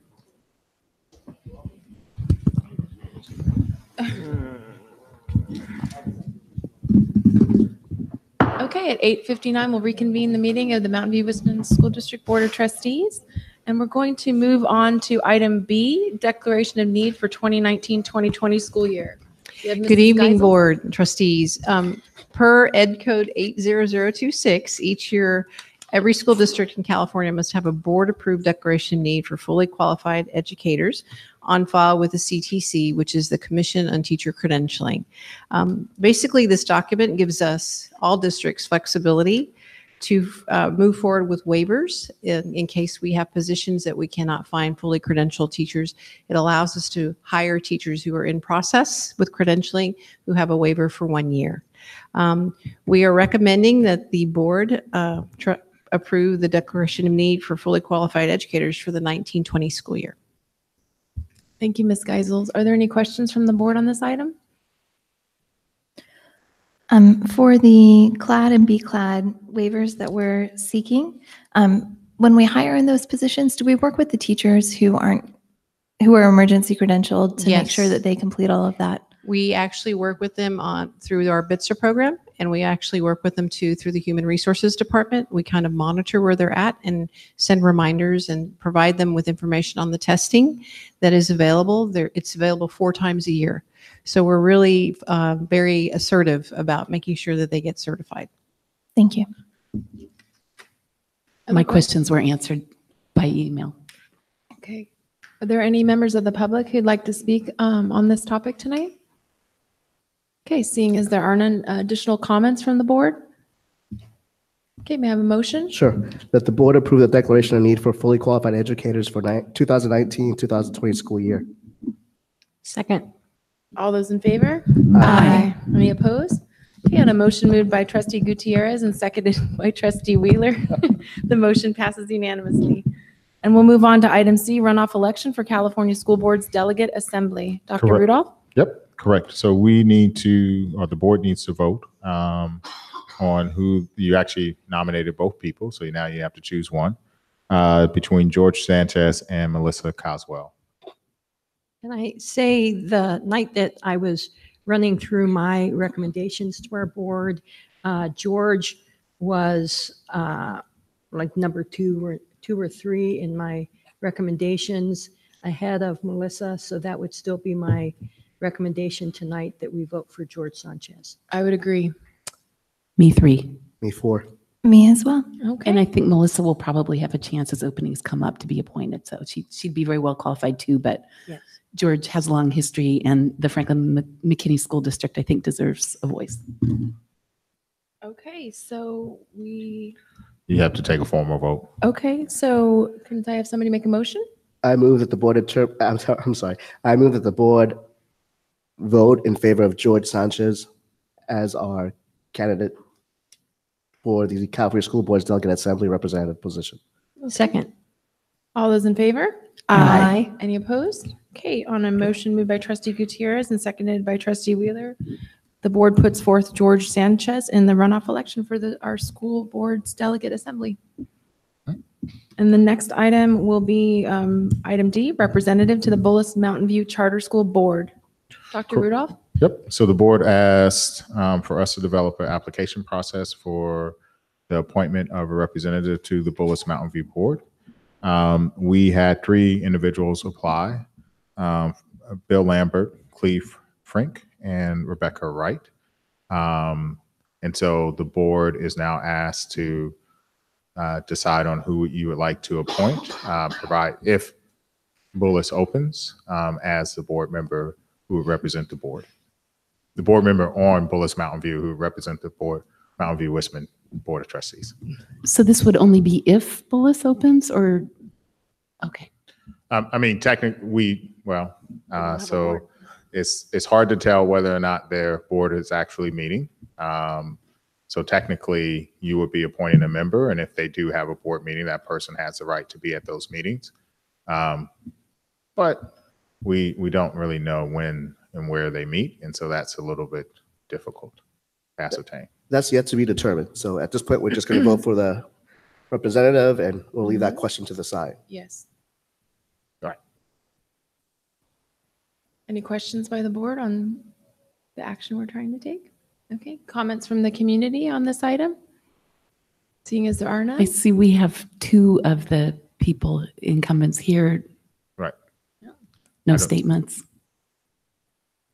They submitted written statements. Yeah. Yes, they One, I would just simply say one is a former trustee, one is a former employee that worked in the district as in cabinet, and then one is a parent who's been involved in the community and is a former founding member of a charter school. And co-chaired our most recent parcel tax campaign. Correct. Are we taking comments? I think so, yeah. Okay. Well, I like to just quickly start. All three candidates are worthy. They've got strengths, and they all have something different to offer. I'm a little biased because I work with Bill Lambert when I was first appointed to the board.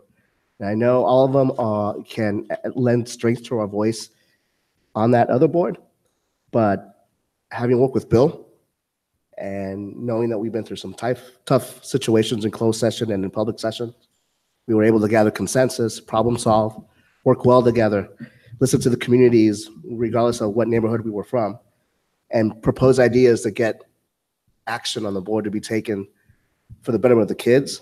That's the approach I'd like to see on that other board. And I would feel very comfortable and confident knowing that Bill would be in that role if we go that direction. And I would suggest that we should look at Bill for this position. And in my humble opinion, that's what I wanted to share. So I'll say that I know all three of the candidates really well. I've known Rebecca Wright for as long as I've been on the board, so have very high regard for you, Rebecca.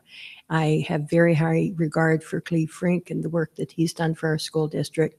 But I agree with Jose that I think Bill Lambert at this point in time is the best representative from our board to that board. I think Bill knows our district better than any of the other candidates. And I'll tell you, Bill, I was very impressed with your application. It was very well written.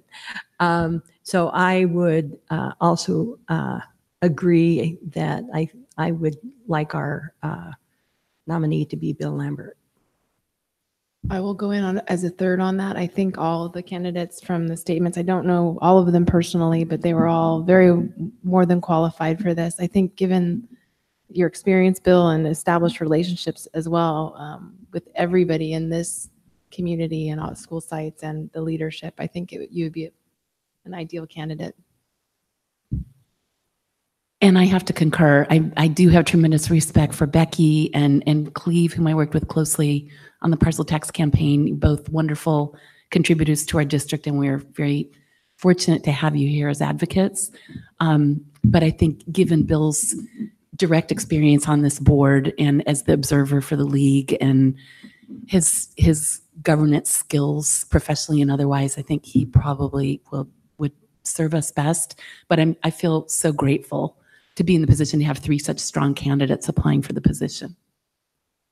I would also like to thank all three of the candidates. And I wish we could find something else to put you to use for, because to have such a wealth of expertise and just goodwill on the part of trying to make things work for our children is it's valuable, and it's a resource that not every community has.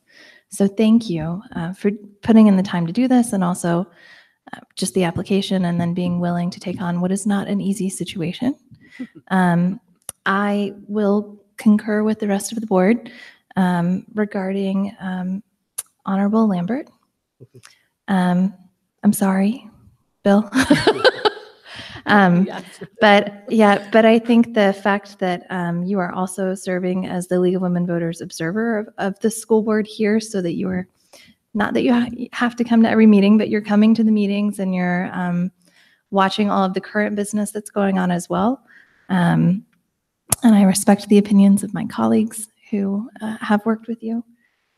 So I think we're in agreement. All right, trustees. So do we? Community comments? We already did. Oh, we did. I'm sorry. I'm so out of it, man. Any- I'd like to move that the board appoint Bill Lambert as a representative to the board of the Bullis Mountain View. Second. All those in favor? Aye. The motion passes unanimously. Congratulations, Honorable Trustee Lambert. And I do have to say how ironic it is that the last time we did a board appointment, we appointed Jose Gutierrez, and here you are today doing. That's a good one.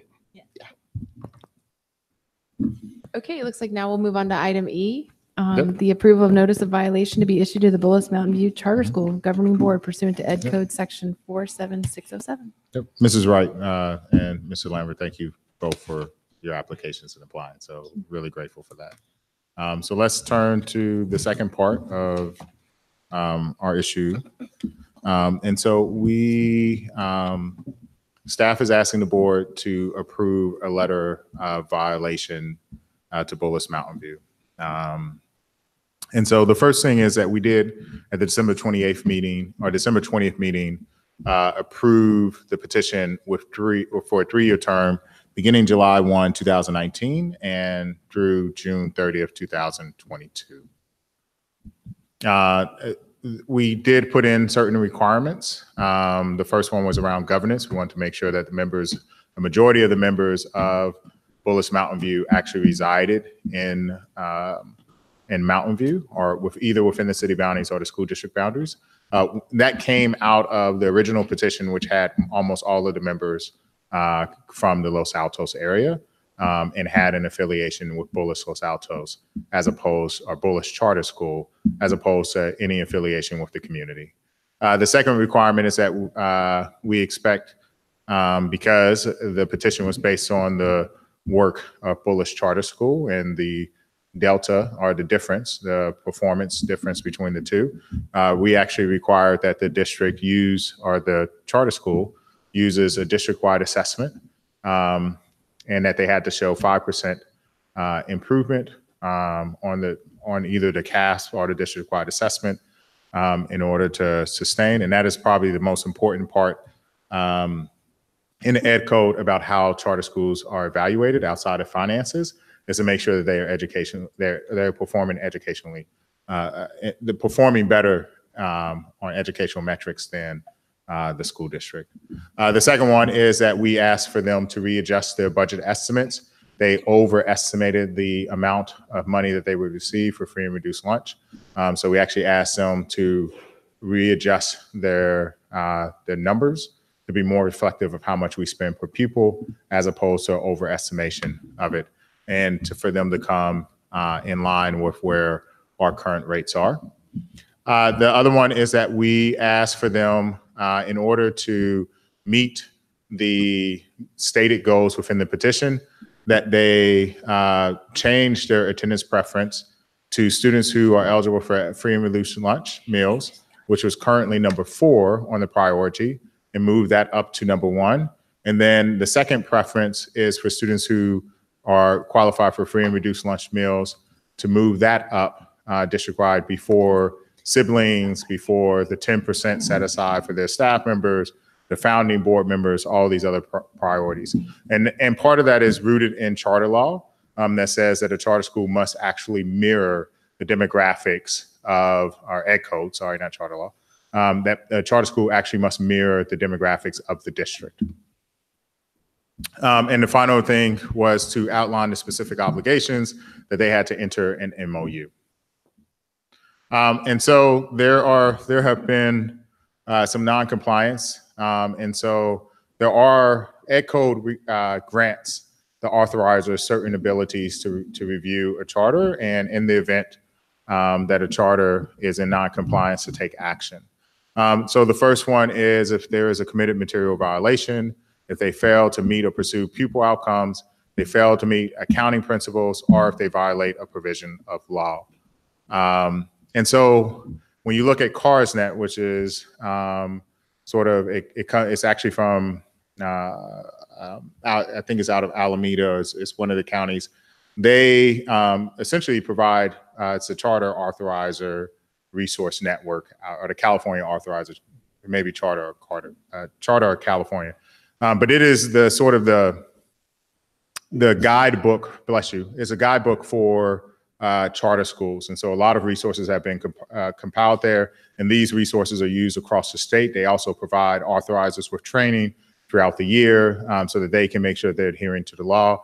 And so they pose 5 different questions that a district should ask when investigating whether or not a charter school is in non-compliance. So the first one is, does the issue that you are investigating hinder, disrupt, or infringe on a student's ability to access his or her education?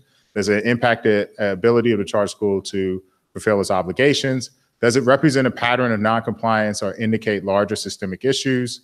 Did the school fail to remedy the identified issues for non-compliance? And does the issue jeopardize the students' or staff safety? So those are 5 questions. I'll come back to those. But what CARSNet says, if you can say yes to any one of those questions, then it is imperative that the authorizer issues a letter of non-compliance and seeks a remedy or a cure from the charter school. And so we have analysis. So on March 21st, the day before, we had a scheduled meeting to discuss the MOU and to review the assessments. Bullis Mountain View actually notified the public that it did not intend to open in the 2019-2020 school year. We actually found out the same way that the public found out that they were not going to open, which is we had a request from the Voice whether or not we wanted to comment on the fact that Bullis has just submitted that they're not going to open. And then immediately after that, we received a notice from them stating that they have no intent to open. But this reversal, where they characterized that their charter was actually denied, is actually is sort of contrary to their previous actions. For instance, they provided the district with a letter thanking us on January 4th for all the hard work and approval of the charter. They applied for their CDS code, which you can only do if the charter is approved. It is actually up for approval in May. They applied to El Dorado SELPA, which is the special ed consortium that they wanted to attend, and they applied for the 2019-20 school year. I believe they were accepted in February. All this is included in the packet. They plan to accept in their letter the Prop 39 request. They started negotiating the MOU. They actually started holding student registration. They hired a community engagement facilitator. I think they have a different name, community engagement associate, and they posted for teachers. So all of those actions indicate that they were planning on opening in the coming year. But there's this obfuscation of enrollment priorities, which is outlined in the letter. At no time, regardless of the requests that we had, did Bullis ever intend on providing us with clear information about, or at least at no time, not intend, but at no time did they provide us with any information that gave us a clear indication of the enrollment priorities. And actually, the way that we found this out is that parents actually attended the enrollment priorities, and there was an interesting conversation about whether or not the students who had free and reduced lunch were actually going to take the spots from other kids who were at other schools. And what was relayed to us from a parent was that the representatives at that meeting were very coy about it and said, you do not have to worry about this. It's not going to be a big issue, which resulted in us actually requesting their enrollment priorities, because their website stated that their priorities were the original priorities they had. The application stated that the enrollment priorities were different. And then the flyer that they sent actually had something different. So there were 3 different sources, all published by Bullis, that all had conflicting information, but 2 of them indicated that free and reduced lunch meal free and reduced lunch students would not be the number one priority, and that they will fall further down the list. And on the packet, it simply stated that free and reduced lunch was one of the factors, that there's a priority for those students, but it didn't indicate where they were. And then the second one is that they failed to comply with any information requests.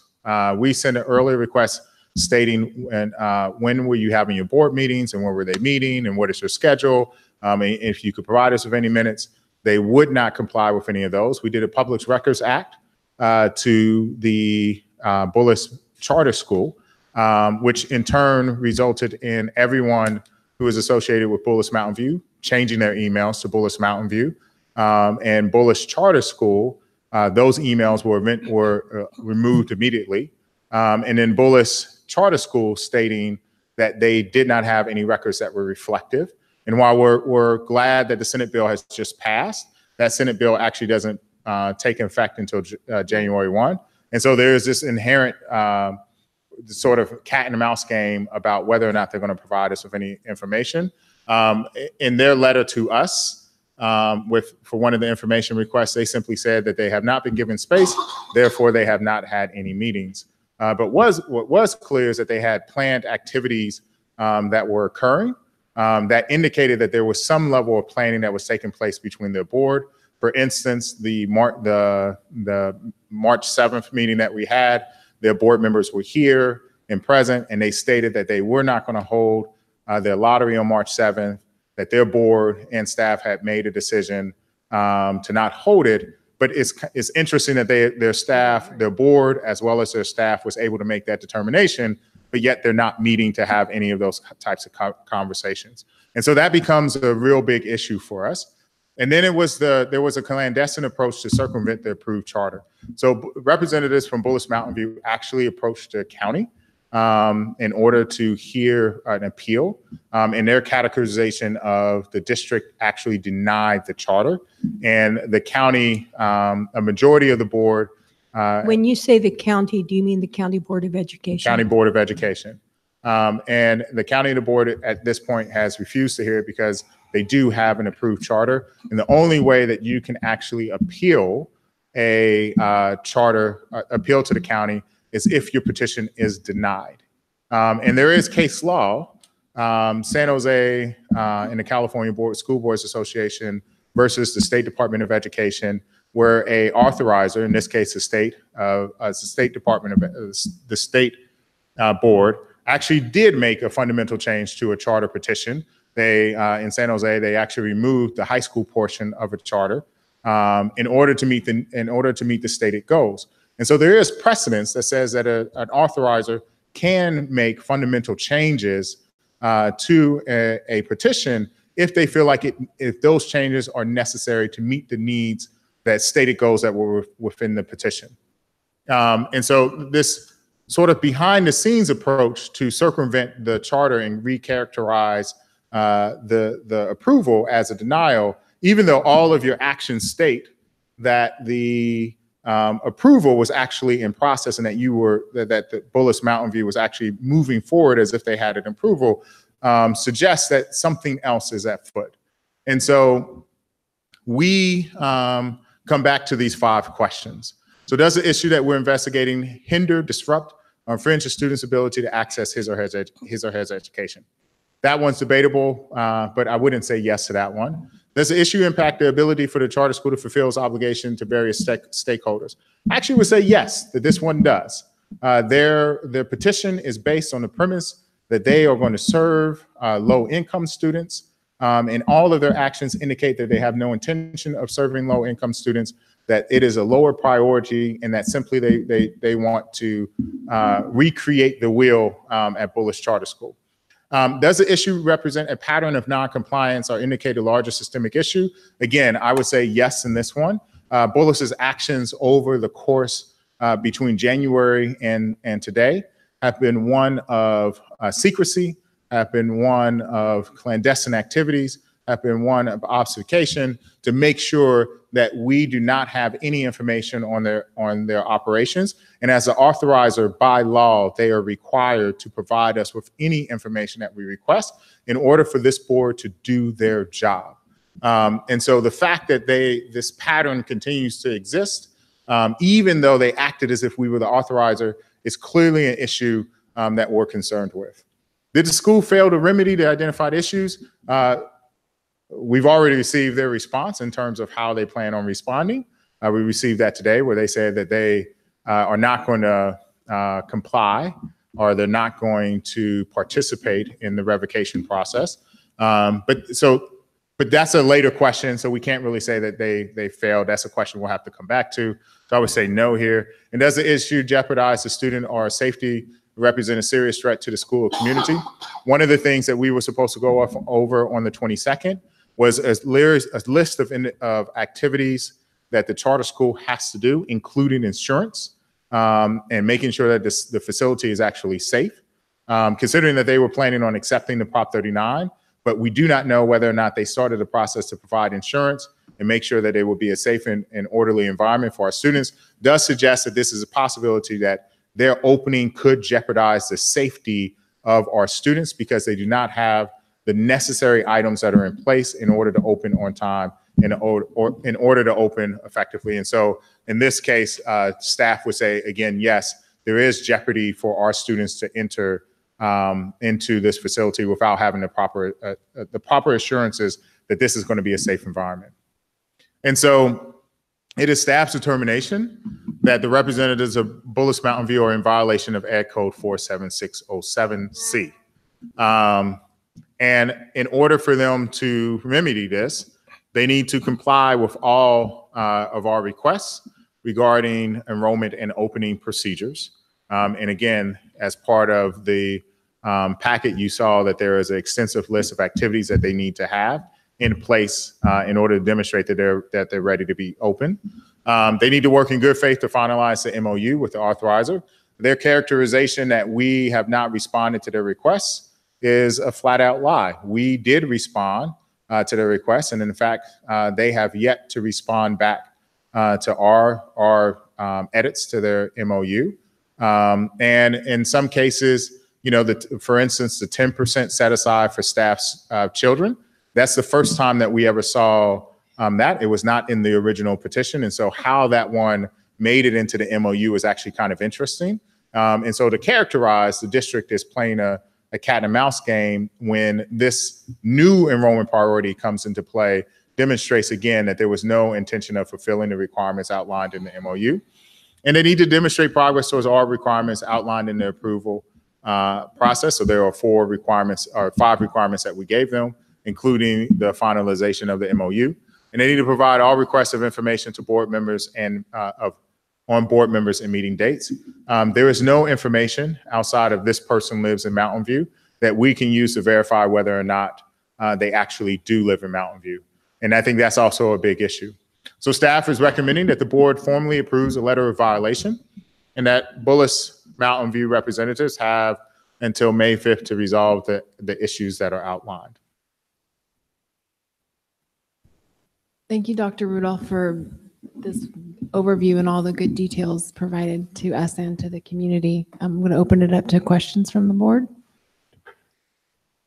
I had one which I tried to ask in the written questions, and perhaps legal counsel will be able to advise, but there's a lot of ifs, like if we approve this tonight, and then if they don't remedy, you know, provide the remedies that we've outlined, and then if we were to revoke it later, following a revocation, I'm really trying to understand, can they just come back with the exact same plan for a new charter, or would they have to would it have to be a different charter? Like if they came back with the same thing, would we have grounds to deny it without having the appeal process, or just what happens then if that were the case? So Sue Ann. So the way it works is that For the record, will you say who you are? oh yes, Sue Ann Evans. I'm legal counsel for the district and working with you all on this Bullis Charter School issue. So the question is, what happens if it's revoked? Let me say one thing about that and then answer the question. If the charter is revoked, they have an appeal process and can go on to the County Board of Education to request review. Okay. And if the county board either doesn't act or affirms the revocation, they can go on to the State Board of Education. So there's still more process that way. That said, unlike appeals on a petition approval or denial, if a revocation is overturned, it would come back and remain a charter of the school district under your authorization.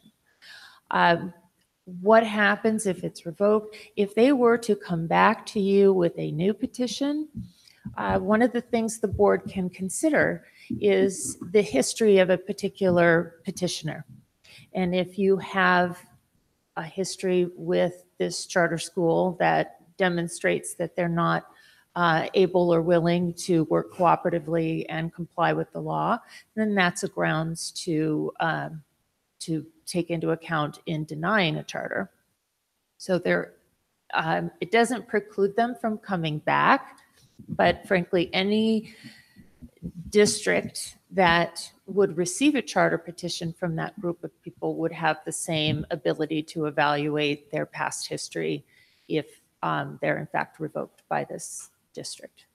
So I know it's a lot of what ifs, and I don't want to get too far in front of ourselves, but if this were to happen, the revocation is successful following the appeals, and then they came back next year with a similar petition or identical petition, and we took into account our experiences this year and these factors that we're discussing this evening, and chose to deny the charter, then do they have the same appellate process as if it was a de novo? Like they could then go to the county and the county could approve it or not, and then they'd go to the state board, they could approve it or not? I will answer that tentatively. As the law is structured right now, yes, they could do that.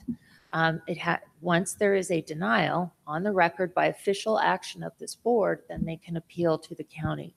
I will say that there is a bill that is working its way through the legislature right now that would change the ability of a county or the state board to approve charters. And it's based on the notion of local control. And that charter, if, for example, the board denied the charter, they could appeal to the county, but the only question for the county under this proposed legislation would be whether the process was followed and not any question about this board's discretion in approving or denying a charter. So it's not a question of validity in general, it's just the process. Just the process, Okay. exactly. And if the state law does not end up getting changed and they were to come back again, it's just as if they came in for the first time, and the county doesn't necessarily have to give any deference to the fact that part of the reason for possibly not approving, for denying it, would be because of our experience on the first go round. That's right. That's right. Part of the reason why you, as a board, have the authority to approve the charter in the way you did is because boards are afforded significant discretion. And your evaluation was that in order to accomplish the goals and promises of the charter petition, certain steps needed to be, or certain things needed to be undertaken to get them there. In the same way, the county would have discretion to approve or deny, again, assuming the law doesn't change. Thank you. A lot of what ifs. Other questions from the board? I have a couple questions, and it's just about the timeline. And I know we are all intimately familiar with what happened and when, and you've gone through it in your presentation tonight. But I just have a few questions for the public and the members of the audience and anybody who's listening who may not be as intimately aware of the details. They accepted a facilities offer from us. Is that correct? In their letter, they said that they plan to accept the facilities offers, but they had a couple of concerns about some space issues use of the library, administrative space, special education space. But they were very clear in the Prop 39 request that it is and I wish I had the exact language, but it was their intention of accepting the Prop 39 request, provided that the following issues could be worked out. And that was in February, is that correct? That is correct. Okay, and in March is when we had our board meeting and requested that they present. And that very same evening, after almost accepting a facilities request, if you will, they were going to hold a lottery, and they said that they couldn't because we had requested them to present. So to me, that is an additional sign of proof of intent of what they were doing, that they were authorized. And backing it up to the facilities request, that was also in the Mountain View Voice. They were also commenting about what they liked, what they didn't, but there was no mention that, well, why would we accept facilities? Because we were denied. Correct. Okay, I just want to make sure I understand clearly. And if they felt that the petition was denied, then they would have immediately appealed to the county. Right. Because there is a deadline, I believe it was March 15th, that they would have to get to the state. And so in order to meet the specific part, one of the reasons why they did not want to extend into January is because they felt that if the petition was denied, that they would not have enough time to clear the process, which is the 60 days, to go in front of the county and then turn around and get in front of the state. And so the only way that they could meet the requirement was to make sure that we, on December 20th, actually approved or denied the charter, which would give them enough time to move forward. Which is also why we moved the board meeting that was originally planned for January to December 20th to help accommodate that issue. Well, we scheduled a special session. Prior to approving it. And Correct. That approval was also published in the local newspaper, in which they commented on. And 5 days after that, they put out a flyer or notification to try to hire a community engagement associate. Which they did hire. Okay, so that happened. I believe it was February 12th that they had an EdJoin posting for teachers. Do That is people correct. normally do that if they've not been approved? No, in fact, what we hear a lot is from charter schools is that they can't do hiring, they can't do enrollment, they can't take the steps that they need to open a school absent an approval. So they certainly, to your point, took all of the steps indicating that they had been approved. In fact, they cannot even submit a packet to the state for a CDS code unless they have an approval. And that approval is the official action of this board reflected in the minutes, and that is something that's provided for in the education code, and they have to show that. And I believe the superintendent had to sign on that as certifying the approval. I signed off on the letter, and then we actually do have an email from them in January stating that they needed it signed so that they could take it to get their CDS code as documentation. I'm not sure if we included that in this packet, but we do have documentation that Jennifer Anderson Rossi did apply for it. So And they applied for the code. They applied for the a code, and what's SELPA. important about that is Mhm. that's how they are funded. So exactly. So once they get their number, then they can be funded in the fall and pay the teachers that they're hiring and take all the actions that they've promised to take in the charter.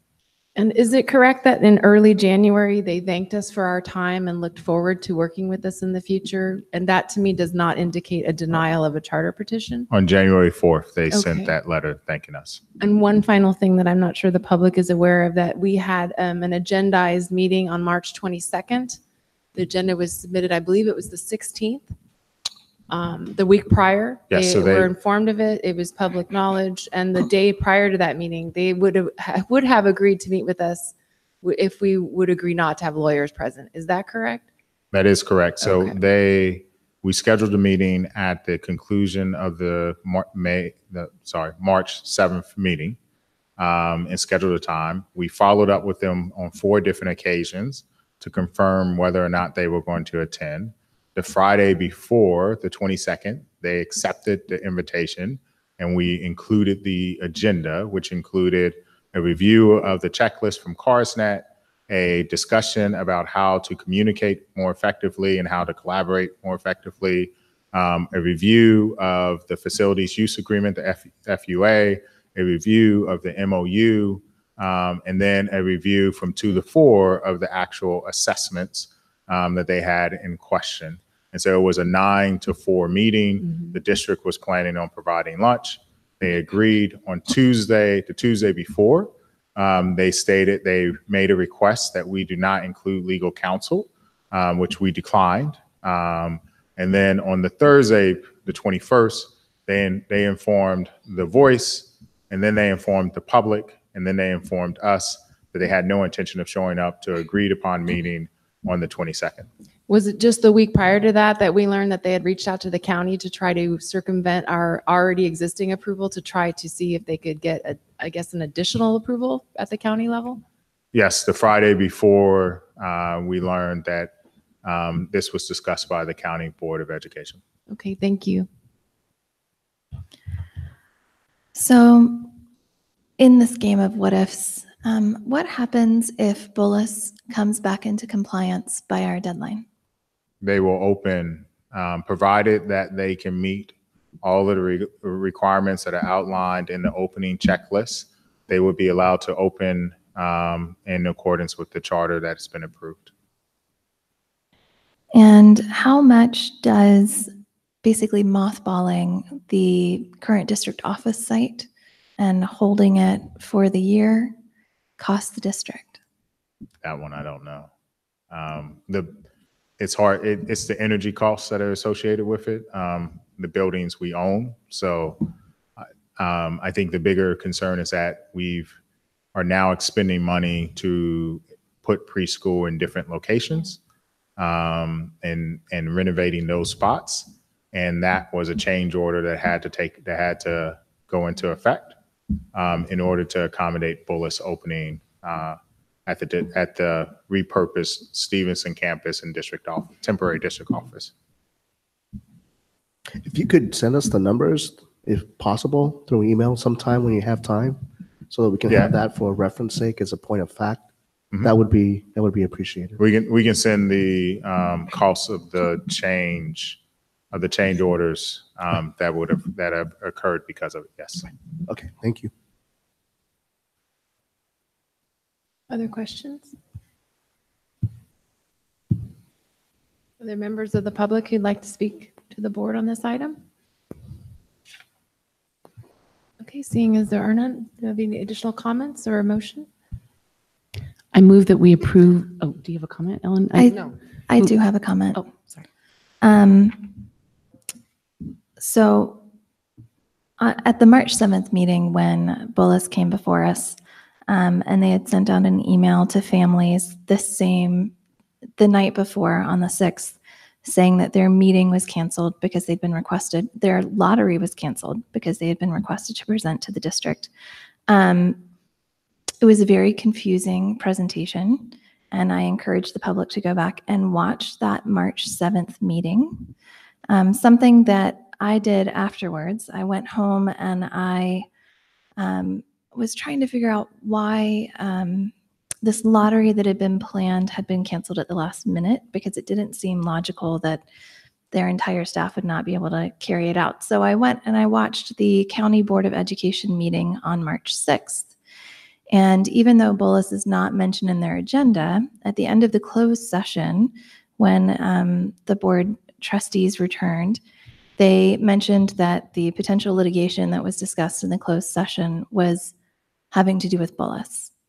And so in my mind, I was wondering, well, that could have been anything related to Bullis, because the charter school in Los Altos is authorized by the county.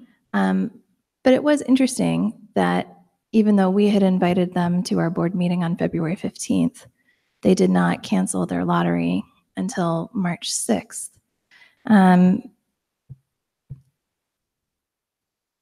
I question, and maybe I should have asked this in the questions,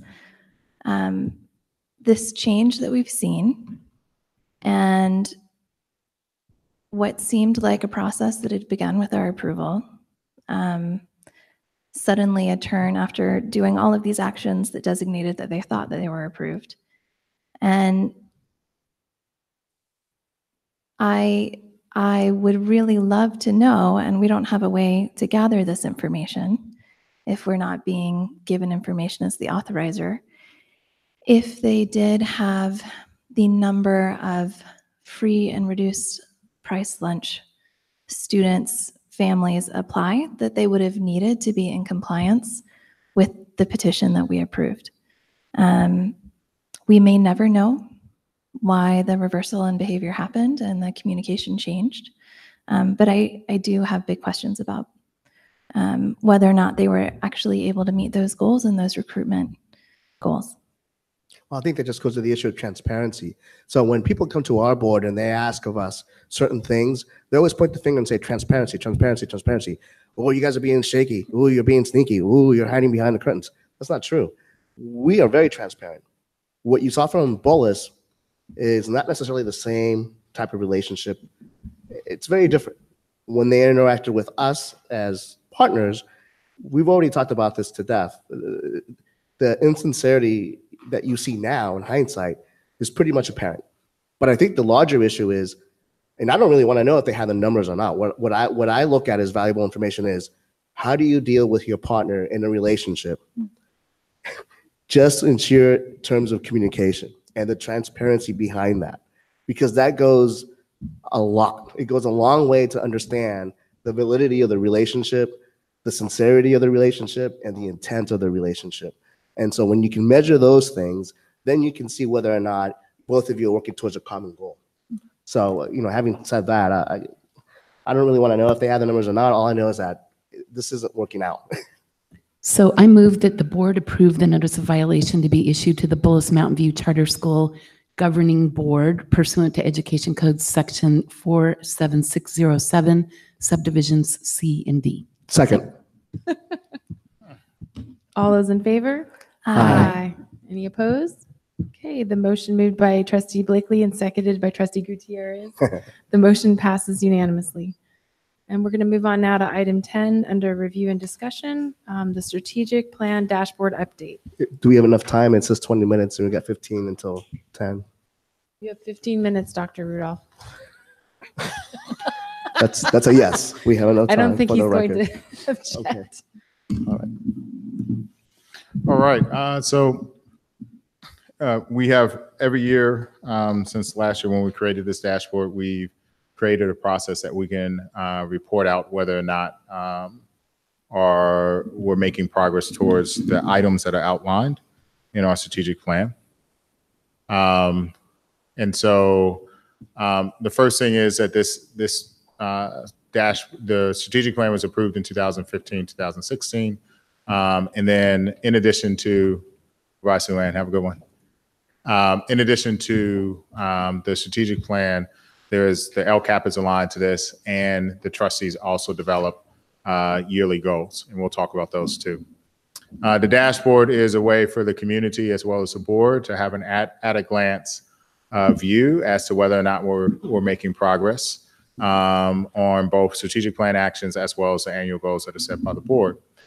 So we use a battery sort of system. We wanted to make sure that it was compliant also with ADA, so that if you are colorblind, you can see it. And so the different colors represent sort of a battery that's full, which we're all sort of used to. Red being that it's in remediation, yellow is in progress, green means it's completed, and blue means that it was completed well ahead of schedule. And so I do want to say there's nothing wrong with something being in yellow. And sometimes we just have to acknowledge that maybe we bit off a little bit more than we could chew, and that's why an item is in red. But there's nothing wrong with having items that are in progress at all. And as we talked about this in cabinet, sometimes items that are completed sort of fall back down to yellow every single year, because every year we're supposed to start back over. And then on top of that, we use a light bulb process for the Board of Trustee goals. And so those do function in colors. And so it follows a similar approach. And I guess now that I think about it, while the batteries are ADA compliant, technically the light bulbs aren't. So we'll need to fix that one. So monitoring. So we review these. Staff is actually held accountable for them. We review these monthly. We talk about them in cabinet. We do bring them into the board on a triannual basis. And then we do develop remediation plans every week in huddle. We talk about the items that are existing and whether or not how we're going to get to the remediation plan. And then we do adjust these items annually. All right, so I'm going to go into progress. So for goal 1, we are actually knocking this one out of the park. We are 11 for 11 with no items needed for remediation, which is really good. However, in goal 2, we are 4 for 3 with 1 item in remediation. That item that is in remediation actually deals with making sure that we partner with community agencies to ensure every child has access to books in his or her home.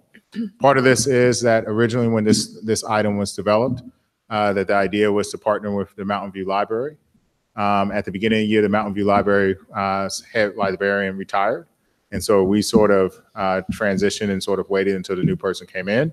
And then, of course, life happened. And considering that this actually is my item, I never circled back around with the Mountain View Library to put this into place. And so this is an item that I need to develop a remediation plan on in order to move forward. The next one is inclusive and supportive cultures. So we have 5 items that are completed, 3 that are in progress, and we have 1 that is red. So we are still looking for a culturally responsive training for all of our staff members. We did do culturally responsive training for our front office staff. We did do it for our district office staff. We just have not found anything that we found that was suitable for all of our staff just yet. And we need to do some more research to find something that's going to meet all of our needs. This isn't about so when this goal was developed, it was never about finding something that we can use in the classroom, but it was about how do we respond to the various needs of our community in a culturally responsive way, considering that Mountain View really is an amalgamation of a lot of different cultures and races. So we need to continue doing work on that one. The next one is that we have, for human capital, we have 7 completed items, 4 in progress, and we do have 1 item that is in red, which is create a well-developed induction procedures. We do have induction procedures, and we do take teachers through it. What we don't have is a uniform set of procedures that everyone goes through. And I think that's really important because there is variance across sites and across departments that we need to account for, and we could do a better job of creating a holistic program from start to finish. But we do provide our staff with training at the beginning of the year. We do make sure that they get mentors or bits of training. If they're principals, they get AXA training or AXA coach. So we do provide these things, but we really need to codify all of the activities so that regardless of who walks in the door, we know exactly what this person needs. And oftentimes I will say that our induction processes are actually good at the very beginning of the year, but they do not take into account what happens when a teacher enters in the middle of the year.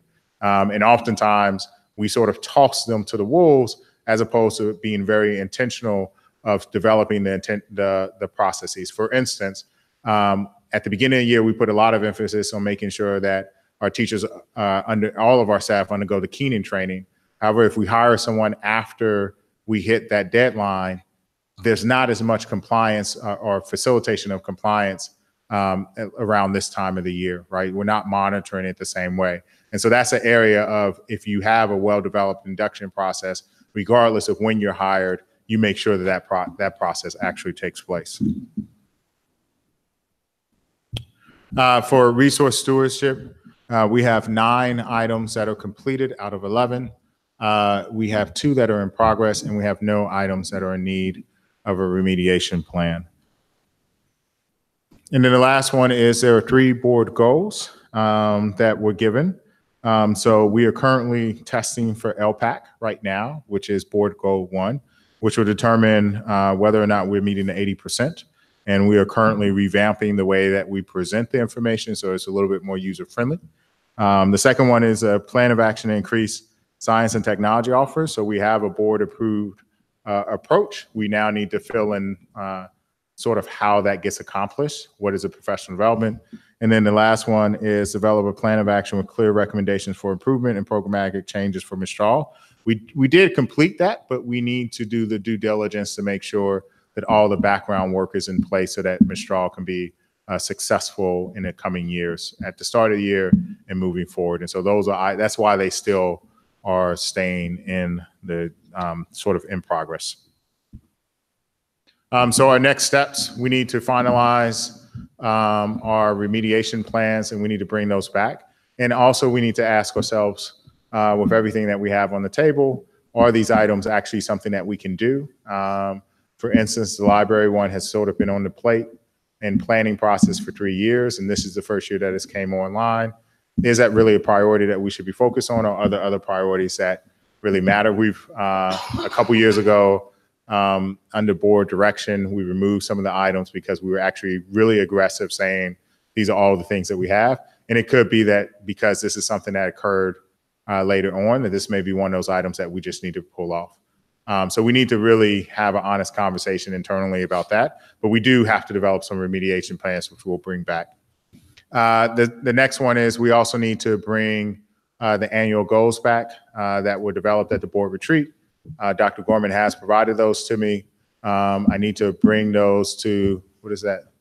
5 minutes? No problem, because I'm almost done. We do need to bring those back. And so that is a part of the budget assumption process to make sure that those are accounted for. The LCAP, as well as the strategic plan, needs to be updated to account for any changes. And then we will provide one more update to trustees in June to show sort of what the final progress is. And then at this point, we are coming towards the end of the life cycle of Strategic Plan 2021. And so we will need to, over the course of next year, start planning for how we are going to develop Strategic Plan, essentially 2026, which will require us to think about how do we want to go through the process, how do we want to evolve, and really to reflect on the engagement or the number of people who were involved in the process, and are there changes that need to take place, looking at the feedback that we received when we first developed this plan of action.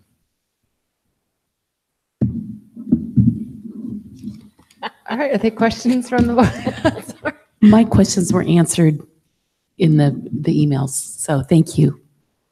As were mine. The only question I really have is there anything additionally we can do as a board to help ensure more progress on goal 2? And I think by setting our priorities list like we did at the last meeting in terms of strategic plan goals, we're there. But if there's anything else that you could think of, let us know. Yeah, I think if you think about it for a second, the big 3 were the dual language program. We just talked about a high quality extended learning program. We also, if you include preschool, for high quality extended learning opportunities, that's been in there. Rethinking what summer school looks like considering our budget constraints. Co-teaching is up and running. There'll be some tweaks to it, but it is going. The culture, the ensuring that we have books is really an honest conversation about, there are grants that exist. Dolly Parton grant is one of them. But do we have the capacity to make sure that actually happens? And can we actually measure that every kid has access to the books? It's going to be an interesting conversation, but we need to internally go back in and then I'll bring it back to the board to get your feedback. So I don't want to remove something. The board the first time was very clear, take this off, take this off, take this off. That doesn't make sense. I would like to come back and have an honest conversation with the board before we remove an item. Just on that book front, when we're doing the book discards, do those get offered to families if anybody wants to take them? Is that one way? Yeah, they are. They're put for hands. parents to pick up. Yes. Yeah, at the individual Yeah, setting. it's a Band-Aid, but that is one way. Any other questions from the board? Are there members of the community who'd like to speak on this topic? Okay, seeing as there are none, additional comments? I'm really excited about strategic planning. I'm looking forward to it. Yeah. All right, thank you, Dr. Rudolph. Thank you, board. The next thing we have are board updates. Any updates? And if you have some, would you like to send them in to Kathy? Okay, and items for future agendas? And then we have our list.